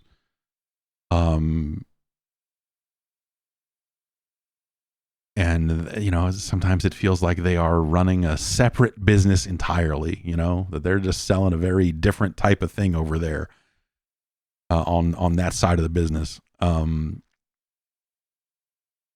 then, EA gets in on the act when it can, but, obviously they're not the only studios out there that are, making money this way. I think a lot of the Ultimate Team stuff that EA has been doing has been pretty gross as well. Blind boxes, they're bad. They're just bad. In real life and in video games. It's no good. So yeah, that's going to happen over the coming months. That's not something that they're just going to be able to drop into the game tomorrow, but they will presumably work to add that to the game in the near future. In addition to just all the in other fuckery news, Marvel Snap was taken offline along with the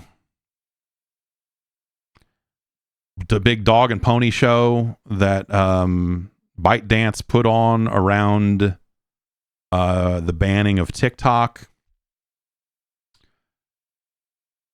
That also removed not just TikTok, but also Lemon 8, which is another app owned by the same company. The tool like CapCut, which is a video editor that TikTok's parent company owns primarily for editing videos for use on TikTok. But little did you know that the publisher of Marvel Snap is also owned by ByteDance. And so Marvel Snap was also taken offline. TikTok was down for a number of hours, not even a full day. Some of this stuff is still not back in app stores because... but also, yes, there were a handful of other apps kind of hit by this, and some of those apps have not come back yet. Marvel Snap just came back this morning. This is something that apparently caught the developer of the game completely off guard.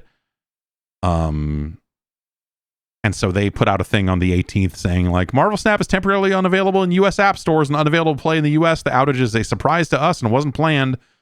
Marvel Snap isn't going anywhere. We're actively working on getting the game up as soon as possible and blah, blah, blah, blah, blah. So the game is now back up and live and you can play it again. And this is, and now it's interesting because I don't know how I don't know enough about this situation of this business arrangement about how they'll be able to just make this happen. But their statement, Second Dinner, the team that is behind this, says Marvel Snap is back online in the US, but to make sure this never happens again, we're working to bring more services in-house and partner with a new publisher. This is the start of a new era for Marvel Snap. We know this probably leaves you with even more questions than answers. We appreciate your patience, but in the meantime, enjoy playing Marvel Snap. We'll continue to update with more information as soon as possible. So the law around banning TikTok is really interesting because it didn't necessarily require TikTok to shut down. It was really just that it could not exist in app stores, and that also some partner services couldn't really provide services to them. And so that's a situation that maybe could have brought the app down. But like ByteDance is maximizing this as much as they possibly could. And they put up, and when TikTok came back and when it was going down, they were like, the app's been down, but we're working with President Trump to bring it back. And then when they brought it back and said, thanks to President Trump, TikTok is back in the US in a way that you just look at and go like, this is... And now apparently on the other side of coming back up, they have maybe deprioritized, if not blocked, some hashtags that might not be positive about the current president, and some other things around there that you're like, oh, you guys really want to try to bring this, and you guys really wanted this thing to stay online, huh? You guys are really going to try to suck up to the administration as much as you can to try to keep this thing going, just like Zuckerberg is and all of these other fucking fucks. Really interesting is the word I'm just going to use here, but boy, fuck, man. Holy shit. It's real wild to watch this stuff happen. And so, like it feels like ByteDance is trying to maximize the whatever political clout they can get out of their user base by making this seem as dramatic as possible when they shut it all down and brought it all back and all this other stuff. Like it really feels like they're trying to weaponize their fan base or their user base, I guess, as much as they possibly can. It's really fucking wild. And so the Marvel Snap stuff is kind of on the side. Like, when we talk about companies trying to divest of this space, when I talk about some of these other companies, like I think ByteDance was already in a position where they wanted to, where they had said more or less that they wanted to get out of games. I think that the whole, not to just sidetrack the whole time, but I think the entire law around banning TikTok, I think Biden signing that into law and the widespread bipartisan support for banning TikTok is some of the fucking dumbest shit. Some of the fucking dumbest shit imaginable. It is some of the most ill-informed. Like, it's always, as someone who has worked on the internet since the 90s, one of the things that makes me craziest one of the things that makes me turn into the Joker the mostest is watching dumb fucks on Capitol Hill interview tech people. Like the clip that went around about the fucking asshole interviewing the fucking TikTok guy who's just like, now let me get this straight. If people are using TikTok, does TikTok interface with my Wi-Fi? And the guy's like, yeah. I mean, yeah, like other apps, it would connect to your Wi-Fi. I mean, if you're connected to your Wi-Fi, then it's gonna use it. What do you? It's just like you can see what he's trying to ask, and that he thinks it's some smoking gun thing about like, oh, TikTok is gonna interface with my other devices and steal stuff. It's like, that's not how you ask that question. You could have and maybe should have asked that question, but instead you said, does it get on my Wi-Fi? Like a fucking lunatic. Like, can I get online with this? Like fucking Bruce Willis in The Jackal pretending to be an idiot. You dumb fucks. So watching these fucking morons, anytime they talk tech at all in government, watching any of these fucking idiots try to pretend like they know what the fuck they're talking about and asking the dumbest questions. It's not, like a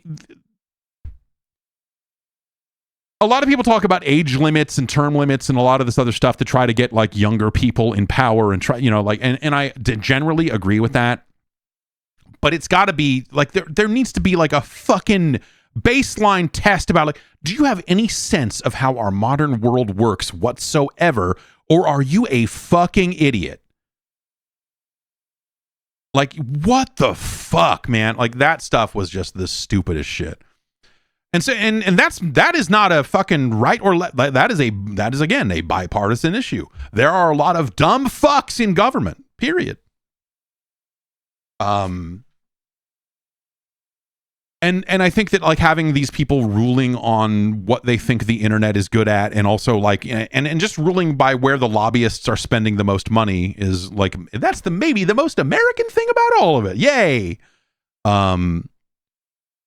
And so I whatever, man. Like, yes, is TikTok in a position where they could give information to the Chinese government? Sure, absolutely. I guess, yeah, probably. Does that mean I trust them any more or less than fucking Facebook? No, I don't fucking trust Facebook either. Like, granted, yes, the thought is like, well, Facebook being an American company is governed by laws and this and that. It's like, yeah, what are we under the rule of law anymore? Is that how we're working it these days? Are we still working it these days? Is that how we're governing companies? Is that how it really works? Like, yeah, not so much. So obviously, I think it's like fucking crazy to fucking go and, like some people are like, I'm going to cancel it all. And I don't think it's never that simple. Like, sure. Yeah, go ahead. If that's what you want to do, go ahead and do it. I think it's more a situation of like, you need to understand what you're entering into these websites, and you need to figure out how they work and what and you need to trust that what you're entering is safe. And there are just certain things you just don't do. There are certain types of direct messages you do not send on any of these platforms. Discord, like any of them. Twitter, like, no, you've got to figure out how you want to communicate if you have private things you wish to communicate, because you never know how that stuff is going to come back around. And it's not worth it for you to be on the bad side of that. And it's always more complicated than it, like I think there's a lot of people who are just like, you've got to cancel and walk away from this and this and this. And like, yeah. But that's not going to be for everybody. And so I pick and choose. I think everyone has to pick and choose. As far as the Snap stuff, they also said during this downtime, but this is like the dumbest, like, this, who cares about this, but it's funny that people care about this. During this downtime, we realized that many of you are missing out on time-based content, rewards, and missions. Second Dinner is committed to ensuring that all players are compensated for their lost time. Like, yeah, I guess, man. Yeah.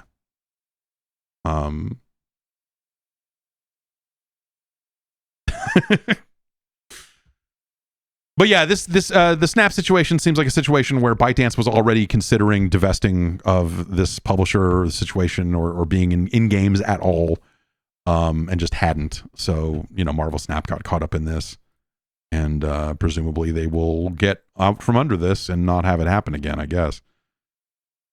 And then they'll get right back to selling loot boxes or whatever it is. Last little bit of news here.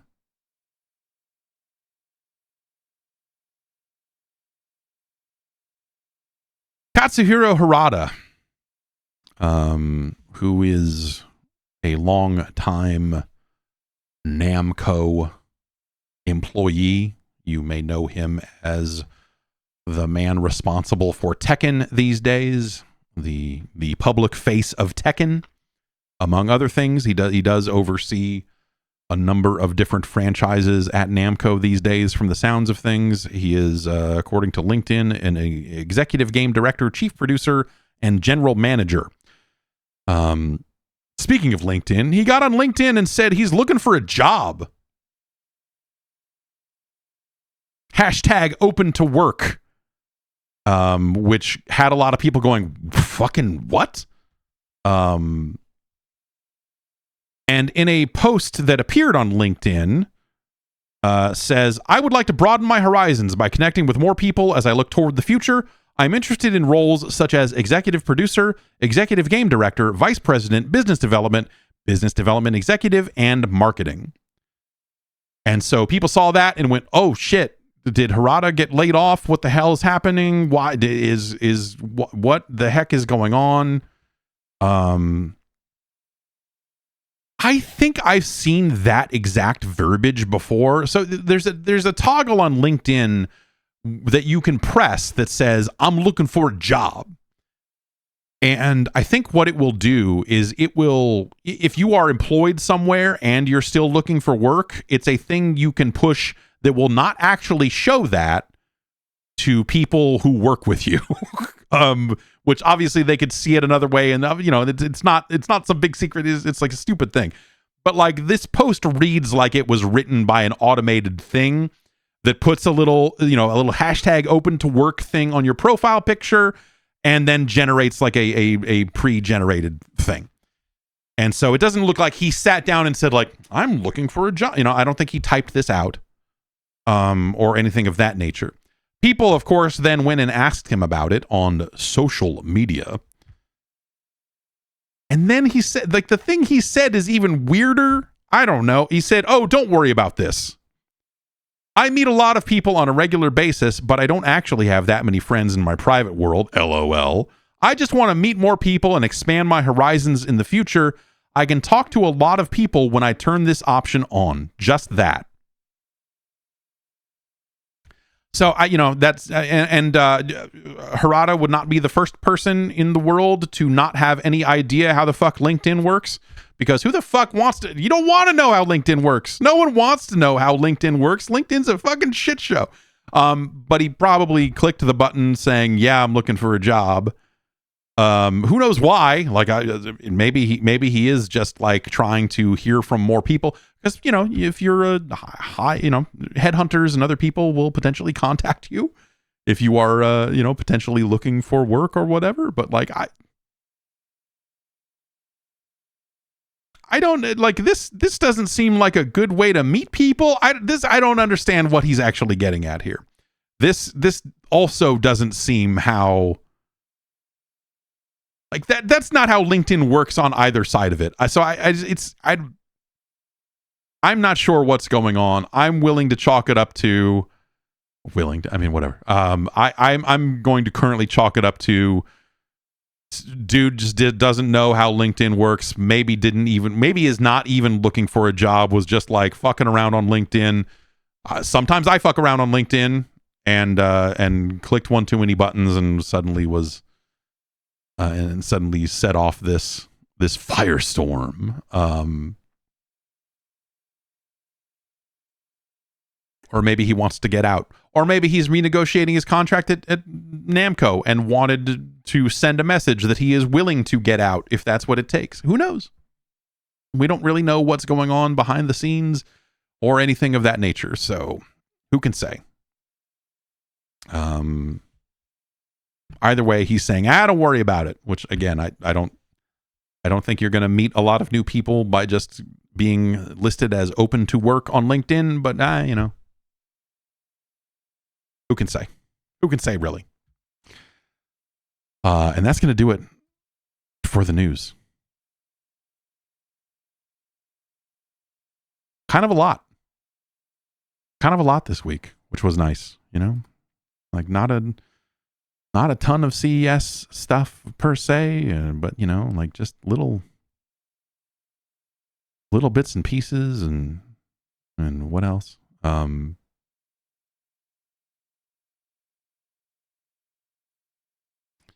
Adam in the UK writes in with something. It sounds like Adam was watching something stupid. Adam writes this as just watching a video about the perceived rise and fall of gaming journalism. In the video, they mention journalists are usually torn between keeping either the publisher or advertisers happy or their viewers happy with an honest review, or at least a very critical review, and made a point of showing an article from the fallout of the Kane and Lynch review, along with the stark difference of opinion between journalists and audiences on games such as Concord. Personally, I think it was just a natural evolution from magazines to websites to streaming, but I get their point that the majority of streamers and YouTubers don't get that pressure from above. As someone who frequented these sites and bought these magazines back in the day, I never really thought about why I stopped visiting, and I just did. I guess the same way with social media, I just find myself going on very few websites, period. What do you think?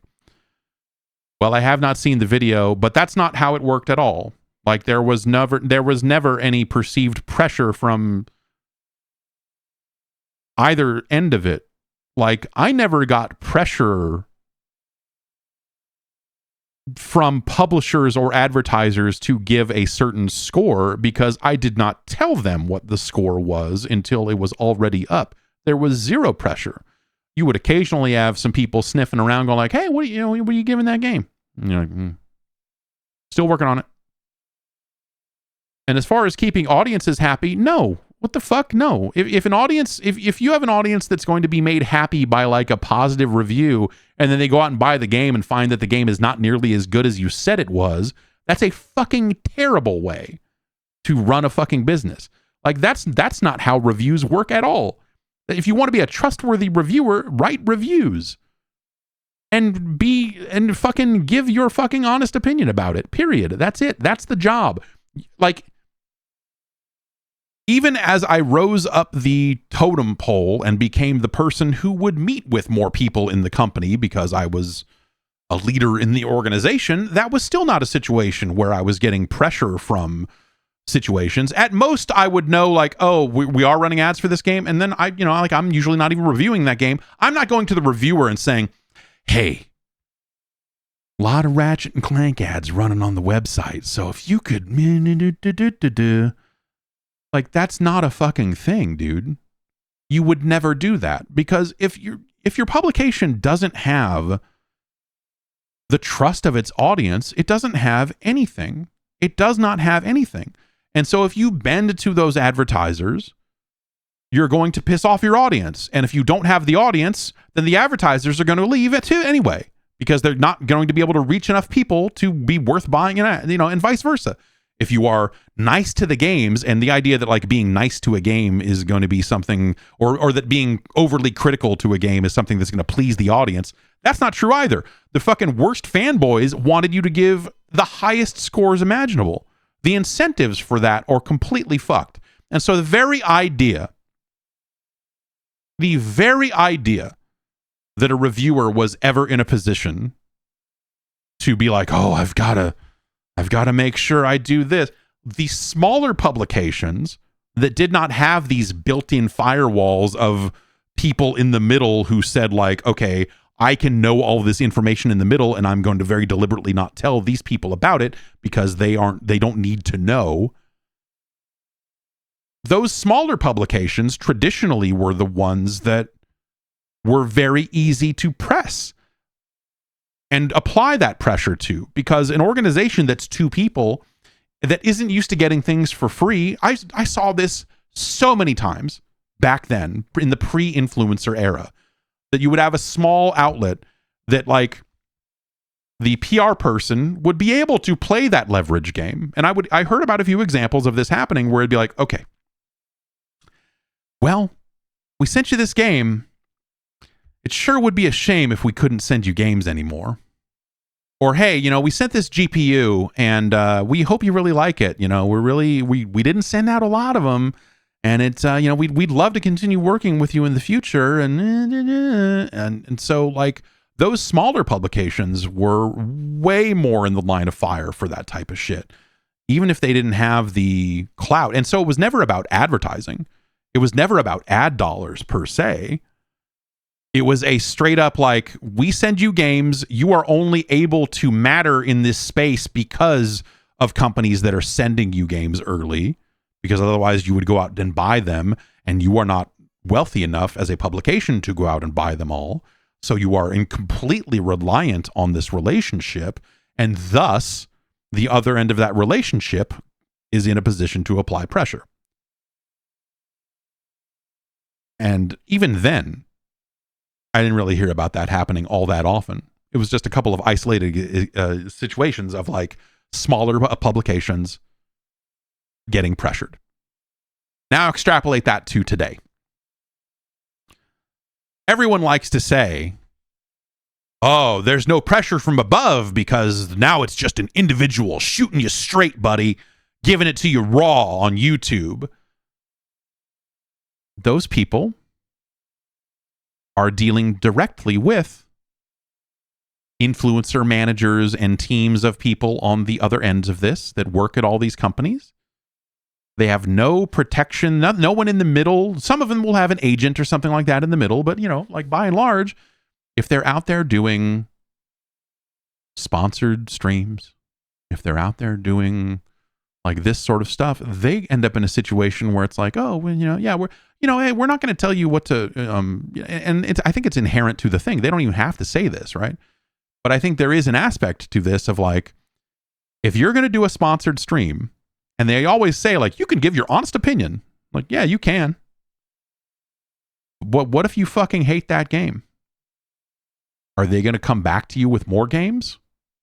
Is that agency that represents those publishers, are they going to go like, we had a great time working with this person. They shit all over this game, but we said it was okay that they did it. So whatever, let's sign them up for 5 more. Unless you are at a size, either on YouTube or on Twitch or whatever, that you can afford to do that and that you can get away with it. You're big enough that they have to come to you because you have an audience that will listen to, that they're like, well, we got to try it again because this guy speaks to this genre of fan, and like, we have a game that fits this, we need to do it. They're not going to come back to you. And that's not to say that all these people are on the take. It's just that the scenario is in place where that pressure can be applied. But, like, dude, trying to say that individual reviewers were out there trying to save the publication or try to piss them, like, oh, we don't want to have these people that are doing, like, reviewers don't fucking make enough fucking money to be involved in any conversation remotely associated with that. It's just so fucking not the fucking gig. It never was. And so people try to fucking write this thing about, it was different back then, and this happened, and now it's bad. And you're like, you people have no fucking idea what you're talking about. And you overestimate the power that any individual reviewer has in any of these situations, including reach and how, like, I was writing reviews that over 1 million people would see the day of release, 24 hours, over 1 million, like, which for a text article was fucking crazy then. It kind of be crazy now. And I never fucking gave a shit. You'd hear about some stuff after the fact. occasionally. You're like, oh, this company pulled their ad. Or, hey, there'd be some relationship damage, right? Because we did previews also. And so a company, let's call them Rockstar, for example, might be like, oh, you ran this thing. We don't think you respected the game enough. And now we're going to give all the exclusives for our next game to IGN. And you have to be willing to look at that and go like, all right, yeah, that's the gig. Fucking whatever. You'll be back. And they always would be, because then IGN would piss them off by saying something not entirely nice about the fucking tires of San Andreas or whatever. And they would come right back to the other side because there were only 2 games in town. Now there's a billion games in town. It's a whole different thing. But back then, the very idea, Rockstar got so pissed. We put up a video of Midnight Club on PSP. I think I've told this story before, but we put up a video of the load times. We put up a video of like the game fading out to load and then fading back up to gameplay, because that was a relevant thing in the review. They were so fucking pissed, dude. They were so fucking pissed. I think the video did eventually get pulled down because the point was made, right? And the review still said what it said. Like the review didn't get changed. Like it wasn't like something where, the review was affected by it. It was just like, check this shit out. But like Rockstar was always the worst one to deal with. I know I've said that before, but they were always, it was like you would hear stories about the Housers sending one of the Housers, I assume Sam, I don't actually know. Could have been Dan. Sending like 72-point emails to the people on the PR team. It would be like a link to a review with a like, even just like a score that was like already pretty high.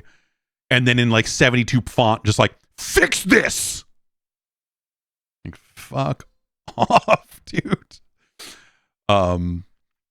Just the craziest shit.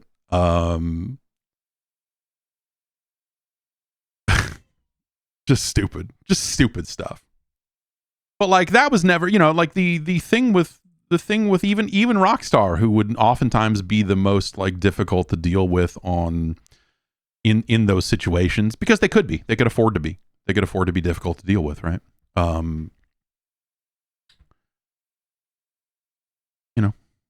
They would still send the game unless you were like way being fucking crazy and like whatever, we still got the games. I had to meet a guy on a street corner in some cases, or, there were definitely cases where they would try to position it and it always seemed like bullshit. I was like, oh, I don't know. They said we shouldn't send this to you, but I'm going to give you one anyway. And like, oh, whoa, we're friends now. Like, whatever, man. You just have to fucking not have friends who work on video games. And that's not the case for me anymore. I do have friends who work on video games, and I don't run a lot of reviews anymore. But for a lot of years, that was the gig, right? When I was only doing reviews and not really doing previews, and you occasionally go to an event, you occasionally do an interview, and you meet people here and there, but like I just didn't really, and there were situations where I had people that I thought that were like, oh, we're like friendly, like I've known this guy for a long time, and then you have an insane phone call with that person, and you're like, oh, they thought that they were going to be able to like leverage this relationship for something down the line, and now they're trying to cash in some kind of weird chip, and I need to not talk to this person anymore about anything personal ever again. And that shit happened multiple times to me over the years. And you're just like, you just eventually get to a point where you're just like, ugh, fuck this, man. But it's like, whatever. It is, like I'm in a very different space now, and I do a lot of different things and have for a very long time. It's like, I don't just do reviews. And so it is a very different thing, but yeah, the idea that there's just like, that there was ever this like weird pressure from publishers or advertise, that's the thing that like, especially in this day and age, more so now than then, like it's suicide for any person in, whether it's the PR industry or whatever, it would be career suicide, if not like harmful, like materially harmful to their business, to apply that level of pressure, because it is so intensely easy to record phone calls and post screenshots of emails and all this other stuff. Like, if you're out there trying to be a fucking journalist and you're receiving that pressure, fucking post it. Post it. Blow them up.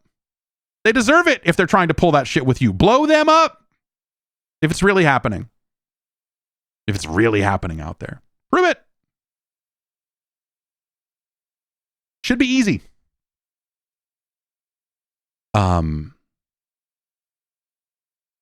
So like all of these sorts of like fucking videos and everything else that are just like, you know, and everyone's got some weird fucking axe to grind, and everyone's trying to like ethics and games journalism. Still, go fuck yourself. Like, these people have no fucking idea what they're talking about. They're people who read a bunch of websites when they were growing up, and now they think that they're like, it used to be a certain way, and now I know that they were always on the take then, and now they're just like, no, fuck off. Fuck off. So many people out there that are making like their fucking YouTube essays about this subject with like zero expertise on the matter. I've had people come to me and try to get me to like appear in their fucking, like, we want to interview you about this, and you go and look at like the sort of stuff they do, and you're like, no fucking thanks. It's just like, yeah, like these people have no fucking clue what they're talking about.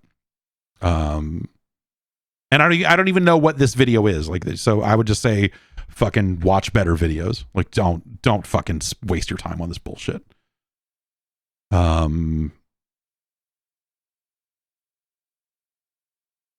Let's see here.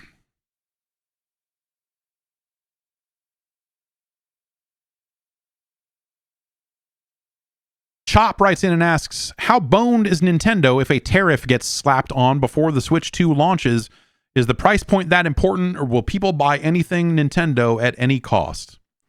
It's a good question. I think that it's not just Nintendo. This is something that would impact everyone, right? Like, it's, you know, the launch of the Switch 2 would certainly be impacted by higher prices, but so would everything else. Everything else. So Matt Piscatella, who works at Circana, the former NPD, was on Blue Sky this morning talking a little bit about this, because a lot of physical disc manufacturing happens in Mexico. And so there's talk that there may be a 25% tariff on goods out of Mexico as of February 1st. And so what does that mean for game prices? And how does that impact the price of games? And he kind of goes on to say, I'll just quote him here directly. He says, with 25% tariffs on imports from Mexico on the way, I can see a sharp downtick in the number of disc-based games that get released physically in the US, as much of that production infrastructure is in Mexico. I think there's a lot in Austria also, so there's always a possibility that gets moved if that stuff is set up. But it's not easy to just like, oh, we're going to do this in the US now. Like, you know, you don't just like, oh, we're just going to open a factory tomorrow. And like the idea behind all of these tariffs conceptually is so fucking broken. And the precedent for it is so fucking bad. It's like, there's a lot of dumb shit that's going to happen. This is just on a pure, like, forget, you know, there's stuff that's worse, but like, this is just maybe the dumbest fucking thing. The dumbest. No, that's not true. It's not even close to this fucking dumb. Anyway, I'm not going to run down the list of the dumber shit than the tariffs, but the tariffs is a pretty fucking terrible fucking idea. But Piscatella says, if they do get made, I expect higher prices, both physical and digital. If this were to happen, I would anticipate digital MSRPs to increase to remain at price parity with physical, but who knows? In any case, none of this is good for the physical video game market. Yeah, so like it's easy to look at it and go like, well, I buy my games digitally anyway, who cares? But the knock-on effect of that is like they're going to go, well, I mean, it's twofold, right? It's one, we have retail partners that we don't want to have cheaper priced digital games at launch, because then the retail partners get fucked and then they aren't there to help us when we need to sell hardware later or whatever. But then also you've got a certain amount of like, well, if the physical game prices have to go up too, why don't we just go ahead and raise all the fucking prices while we're at it? And then we'll just get that money. And then when the tariffs go away, we won't lower the prices. We'll just keep it there. What do you say? What do you say? And then if you really want to work down the line there, they probably also raise prices around the world to maintain parity there too. Now, who knows, right? I mean, you know, there's no guarantee that any of that happens, and you know, we'll see. But at the end of the day, I would assume that that this has the potential to fuck over people around the world, not just people in the States. Because, you know, everyone will use that justification of like, well, we want to achieve price parity, not just with our digital goods here in the US, but also our price parity with stuff around the world. And so, well, we're going to do that. You know, like that could be bad. That could be bad. On the long list of things that could be bad over the next little bit here, maybe small potatoes, but also, yes, that is that's a video game specific thing that could certainly be fucked. Games already cost $100 in Canada. It says, well, that's $100 in Canadian money. What if you could pay $140 in Canadian money while you're at it? You know? 120, 130, you know, like that doesn't mean anything. Like people love to just like do one-to-one comparisons and ignore exchange rates and all this other stuff whenever money comes up, and they go, well, games in Australia cost this many dollars. I'm like, yeah, I bet they do. They could cost more there too.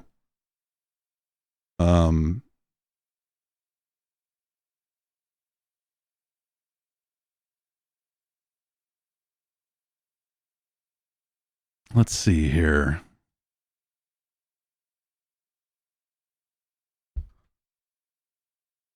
Paul writes in and says, hey man, how about that 32X version of Space Harrier? It's really, really good. Yeah, it is. Yes. You're right, Paul. The 32X version of Space Harrier is a great port of the game. In this day and age, not a lot of reasons to go to it, right? You know, because, hey, the methods you have at your disposal to run the arcade version of Space Harrier are plentiful and are bountiful. But yes, that 32X version of Space Harrier, at the time, that version of Space Harrier suffered from what a lot of games of that size and scope did, in terms of like, they were asking too much money for it for what that game is. Space Harrier is one of my favorite games of all time. It's certainly somewhere on that list. But the very idea of spending a full retail price for another copy of Space Harrier, which has, you know, it's 18 levels and that's it. More scenarios will soon be available. That turned out to be bullshit. I don't count Space Harrier 2. No one does. It was very hard to justify buying any version of Space Harrier at home. I think the last version I paid real money for was the Master System version, which is not a great port of the game, but, you know, that was a much more acceptable concept in that era. It wouldn't be that many years later that you're like, okay, I'm not spending this kind of money on a port of an arcade game unless it's going to do way more. Way more.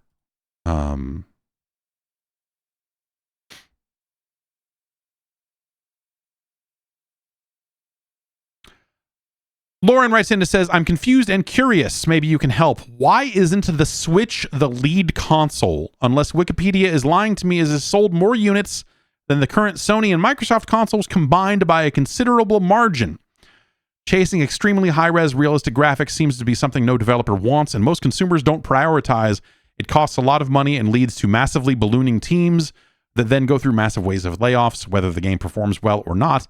And the best-selling games of all time include many games that are not traditionally high-quality graphics games. So, I mean, if the Switch has the largest install base, provides lower risk and lower cost development opportunity, why isn't the Switch the lead platform for more third parties?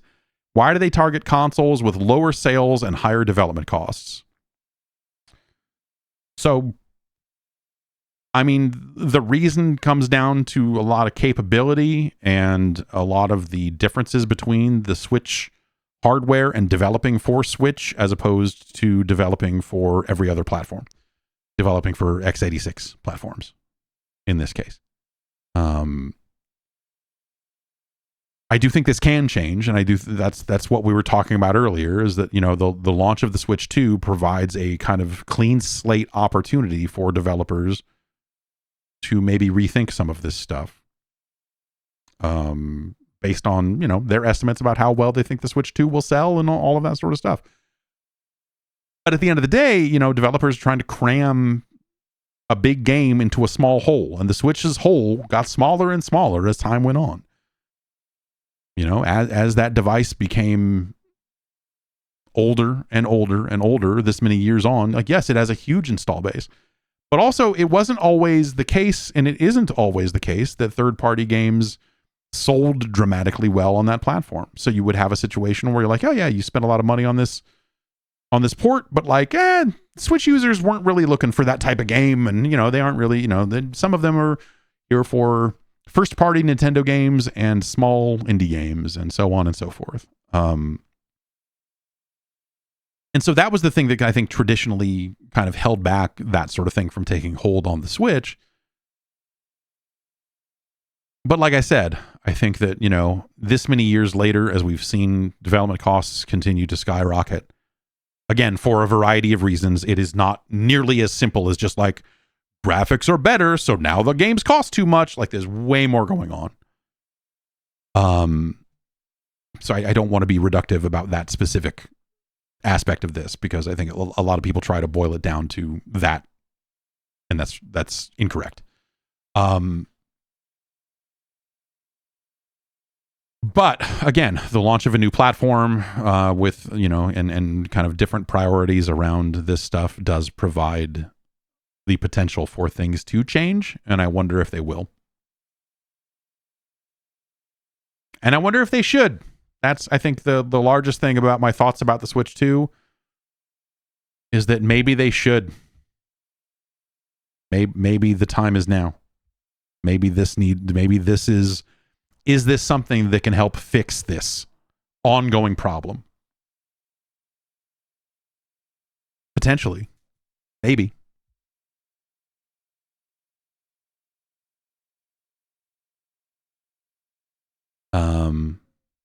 Matthew writes in and says, I was listening to terrestrial radio and heard Ludacris's "Move, Bitch, Get Out the Way" in a heavily censored edit. Obviously not the best way to experience it. What caught my attention wasn't the censorship itself, but rather the variety of different bleeps they use, at least 4 different methods. Of the following techniques, which is the best way to bleep a swear? Screams, record scratches, distortion/rewind, dog barks, silence, awkward replacement, or regular bleep. Dog barks wins for me, hands down. Regards, Matthew. So I have a couple of answers to this, including one that's not on your list.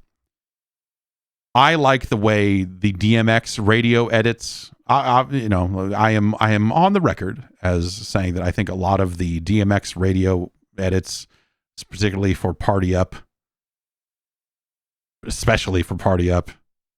is tremendous.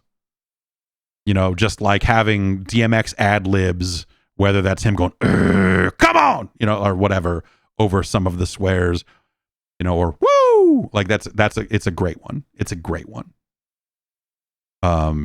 That's maybe the best in the business. If you're looking for one of the best radio edits of all time, it is DMX's Party Up.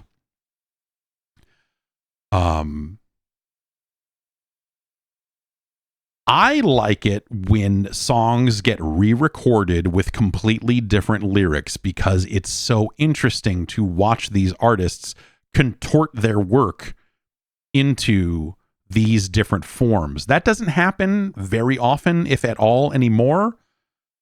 But that was so Two Live Crew put out, alongside As Nasty As They Want to Be, they put out As Clean As They Want to Be.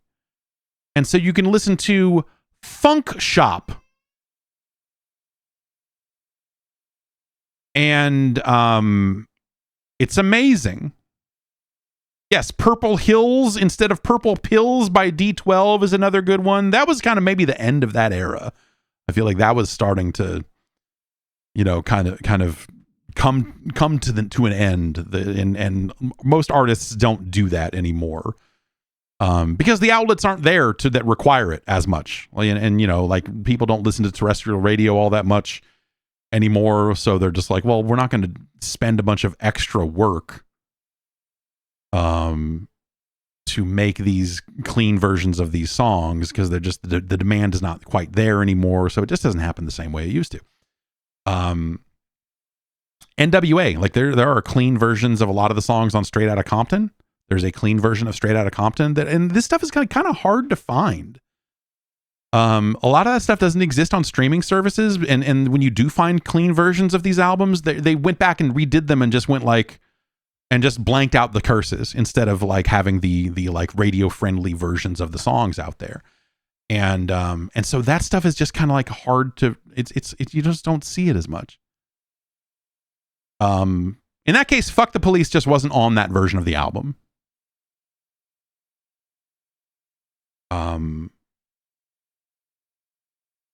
And so like, yeah, clean.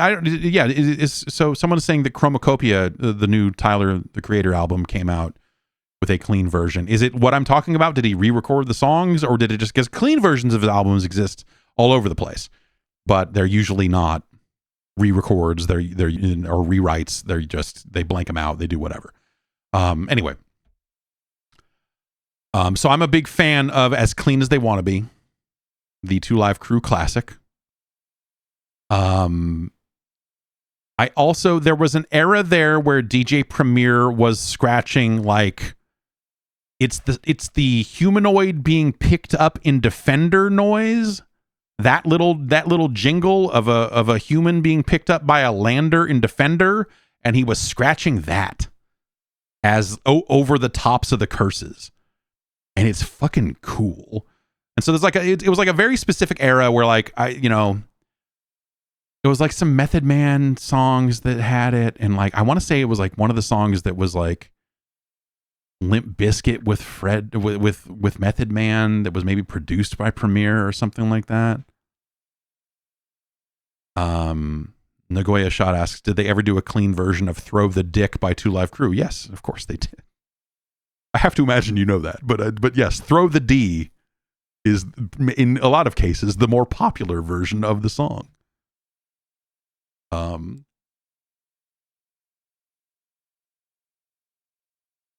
But yeah, that's the Defender noise. Like, yeah, just, yeah. Yes. And Together Now that is the song. Yes.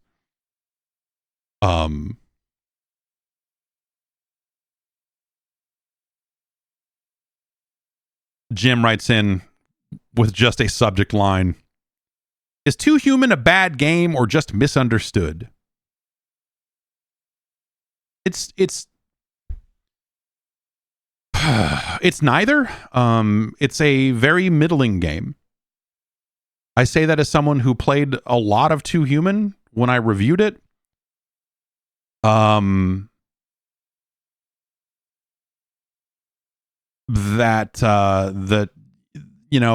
there are things about that game that are certainly not good and definitely not great. But like, I don't think you would necessarily call it like a bad game overall. It's a video game. You can play it.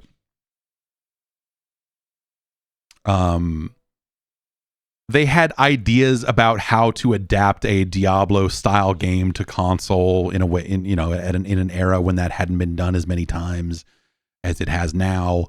They didn't do a great job of some of those things. They tried to put in a few too many attacks that like just didn't work very well. Of just like, hit both the sticks in the same direction and then you'll stand there and do this flip. And it was just like weird, awkward stuff there that they just weren't very good at, like making that stuff work in game.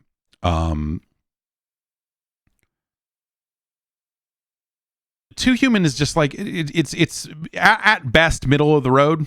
It is like less than that, I would say, on a 10-point scale. It's probably not a 6. But it's not a 4 either. Might be some kind of 5.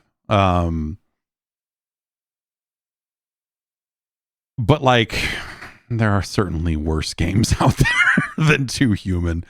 But it's it's a game. It's a very messy game. The progression through it was fucking weird and dumb and like just not much fun. There's moments throughout that game that just feel like shit. Like there's I mean, but is it a bad game overall? Like, no, it's I wouldn't call it okay, but I wouldn't call it bad either. It is somewhere in the middle of those two things. And yeah, like that's a genre that I feel like that style of action RPG. Now, controller support is kind of standard for the genre in a weird way. And a lot of developers have done a lot of work in that space, and it's like totally like that genre. It feels like a solved problem on console these days. At that time it wasn't, and so they came up with a bunch of bad ideas.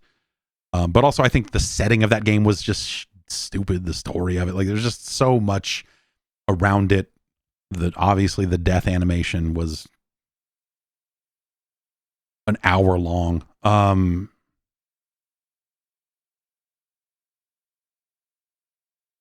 But like, yeah, it's not the worst thing. Pablo writes in and says, my 6-year-old kid is currently playing Mario Kart on my old DS Lite. Am I a bad father? No, no. I mean, I don't know. Like my daughter has played a lot of Mario Kart on, like the regular DS version, the 3DS version. I had her play the GBA version a little bit. What makes you a bad father is that you sent me a photo of presumably your son playing Mario Kart on a Nintendo DS Lite, and he's not wearing a shirt. Don't send shirtless photos of your children to people on the internet. Just don't do it.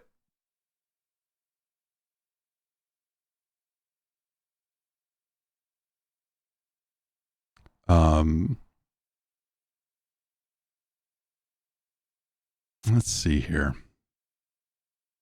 If we have one more email before we...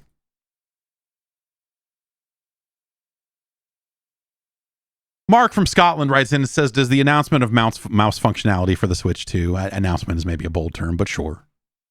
I get what you mean.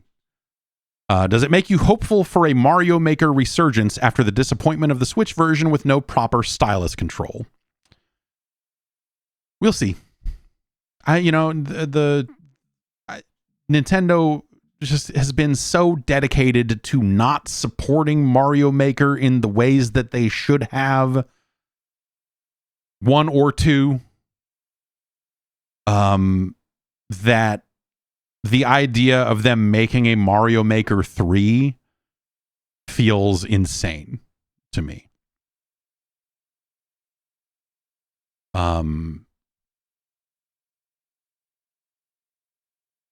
So yeah, it's hard for me to envision a world where they actually return to the well again and do Mario Maker 3. I do think that, yeah, you could solve some of the issues that Mario Maker 2 had with level creation by giving players a mouse. Like, yeah, that would certainly be a decent way to, input that sort of stuff. But also, yeah, yes, people in chat are calling it. I think if you did another Mario Maker, I think the expectations would be that you would be taking it into 3D in some way. You know, they're kind of they're not completely out of 2D games, but like they would, you know, they're not going to make a Mario Maker Wonder theme for Mario Maker 3. So, you know, are you then making Mario 64 Maker or something? I think that would be way too complicated for people, and that would be a disaster. In its own way, it's too complicated and they just wouldn't do it. But I also don't think they can get away with a third game that's just like, here's more 2D Mario. I also don't think that they care enough about that game to patch proper support for that mouse-like device into Mario Maker 2. I could be wrong there, or there could be some kind of backwards compatibility emulation component where they let you just put a mouse cursor on any screen and treat it like a touch screen anyway. That's a very clumsy solution that would not work as well as you would like. There are ways to play Mario Maker 2 with a mouse now. It's not what you want. Without more custom work done to make it control better.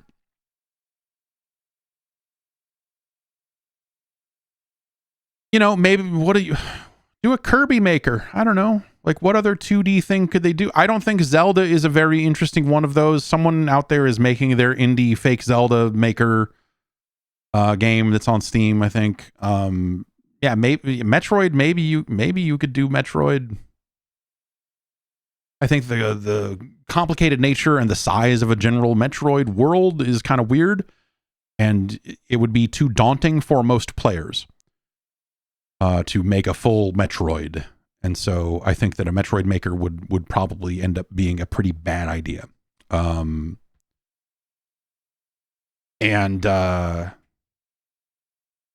Yeah, Kirby comes to mind. Starfy. You could do a Starfy Maker, but like I think you'd really kind of be limited to like what's a good 2D era, like a good 2D Nintendo franchise that you could apply this sort of stuff to. It's a very limited, you know, it feels like a very limited amount of things here. So yeah, I don't know, you know, third parties, yeah, so you could get back to that. Yeah, maybe Capcom makes another Mega Man Maker again, like they did on PSP, and we get back to that. That would be interesting, I guess, but that's a totally different thing. Yeah,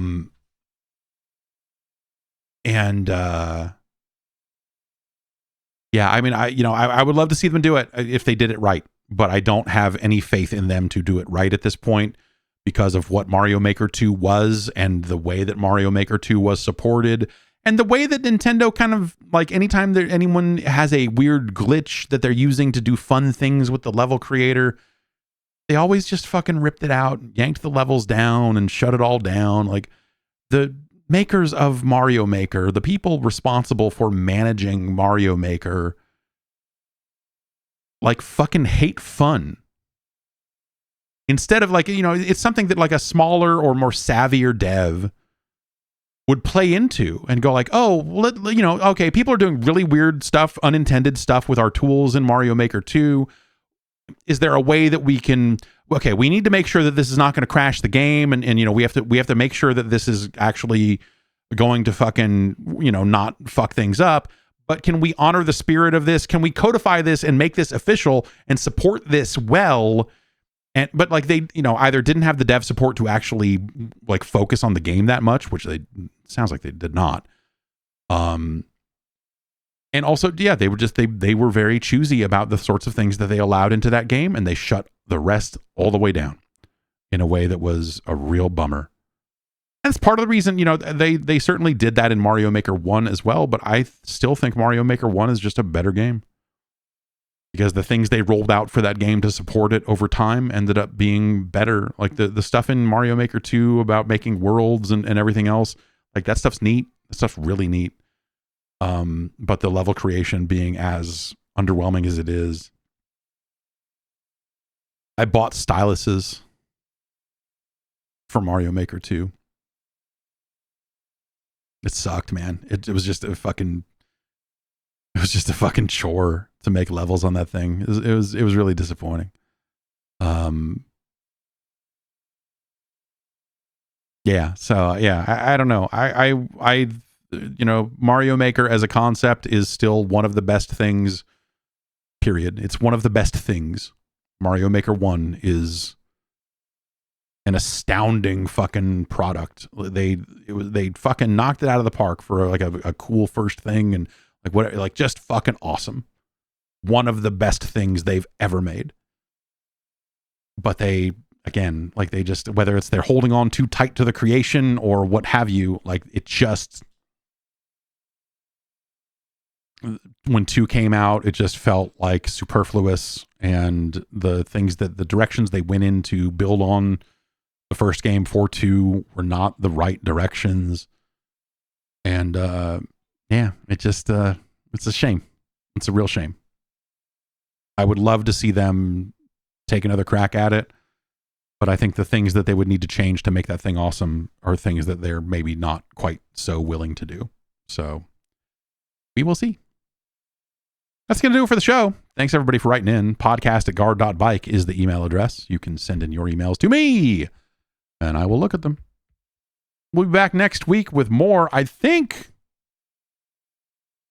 if I have my calendar all lined up properly, we'll see if this all holds. But we may have a guest next week. So I'll have more details on that as soon as that solidifies, because I know like DICE is happening pretty soon and some other stuff. So anyway, we'll be back next week with another edition of the podcast. I'll be here with you Wednesday and Friday to do some video game stuff online.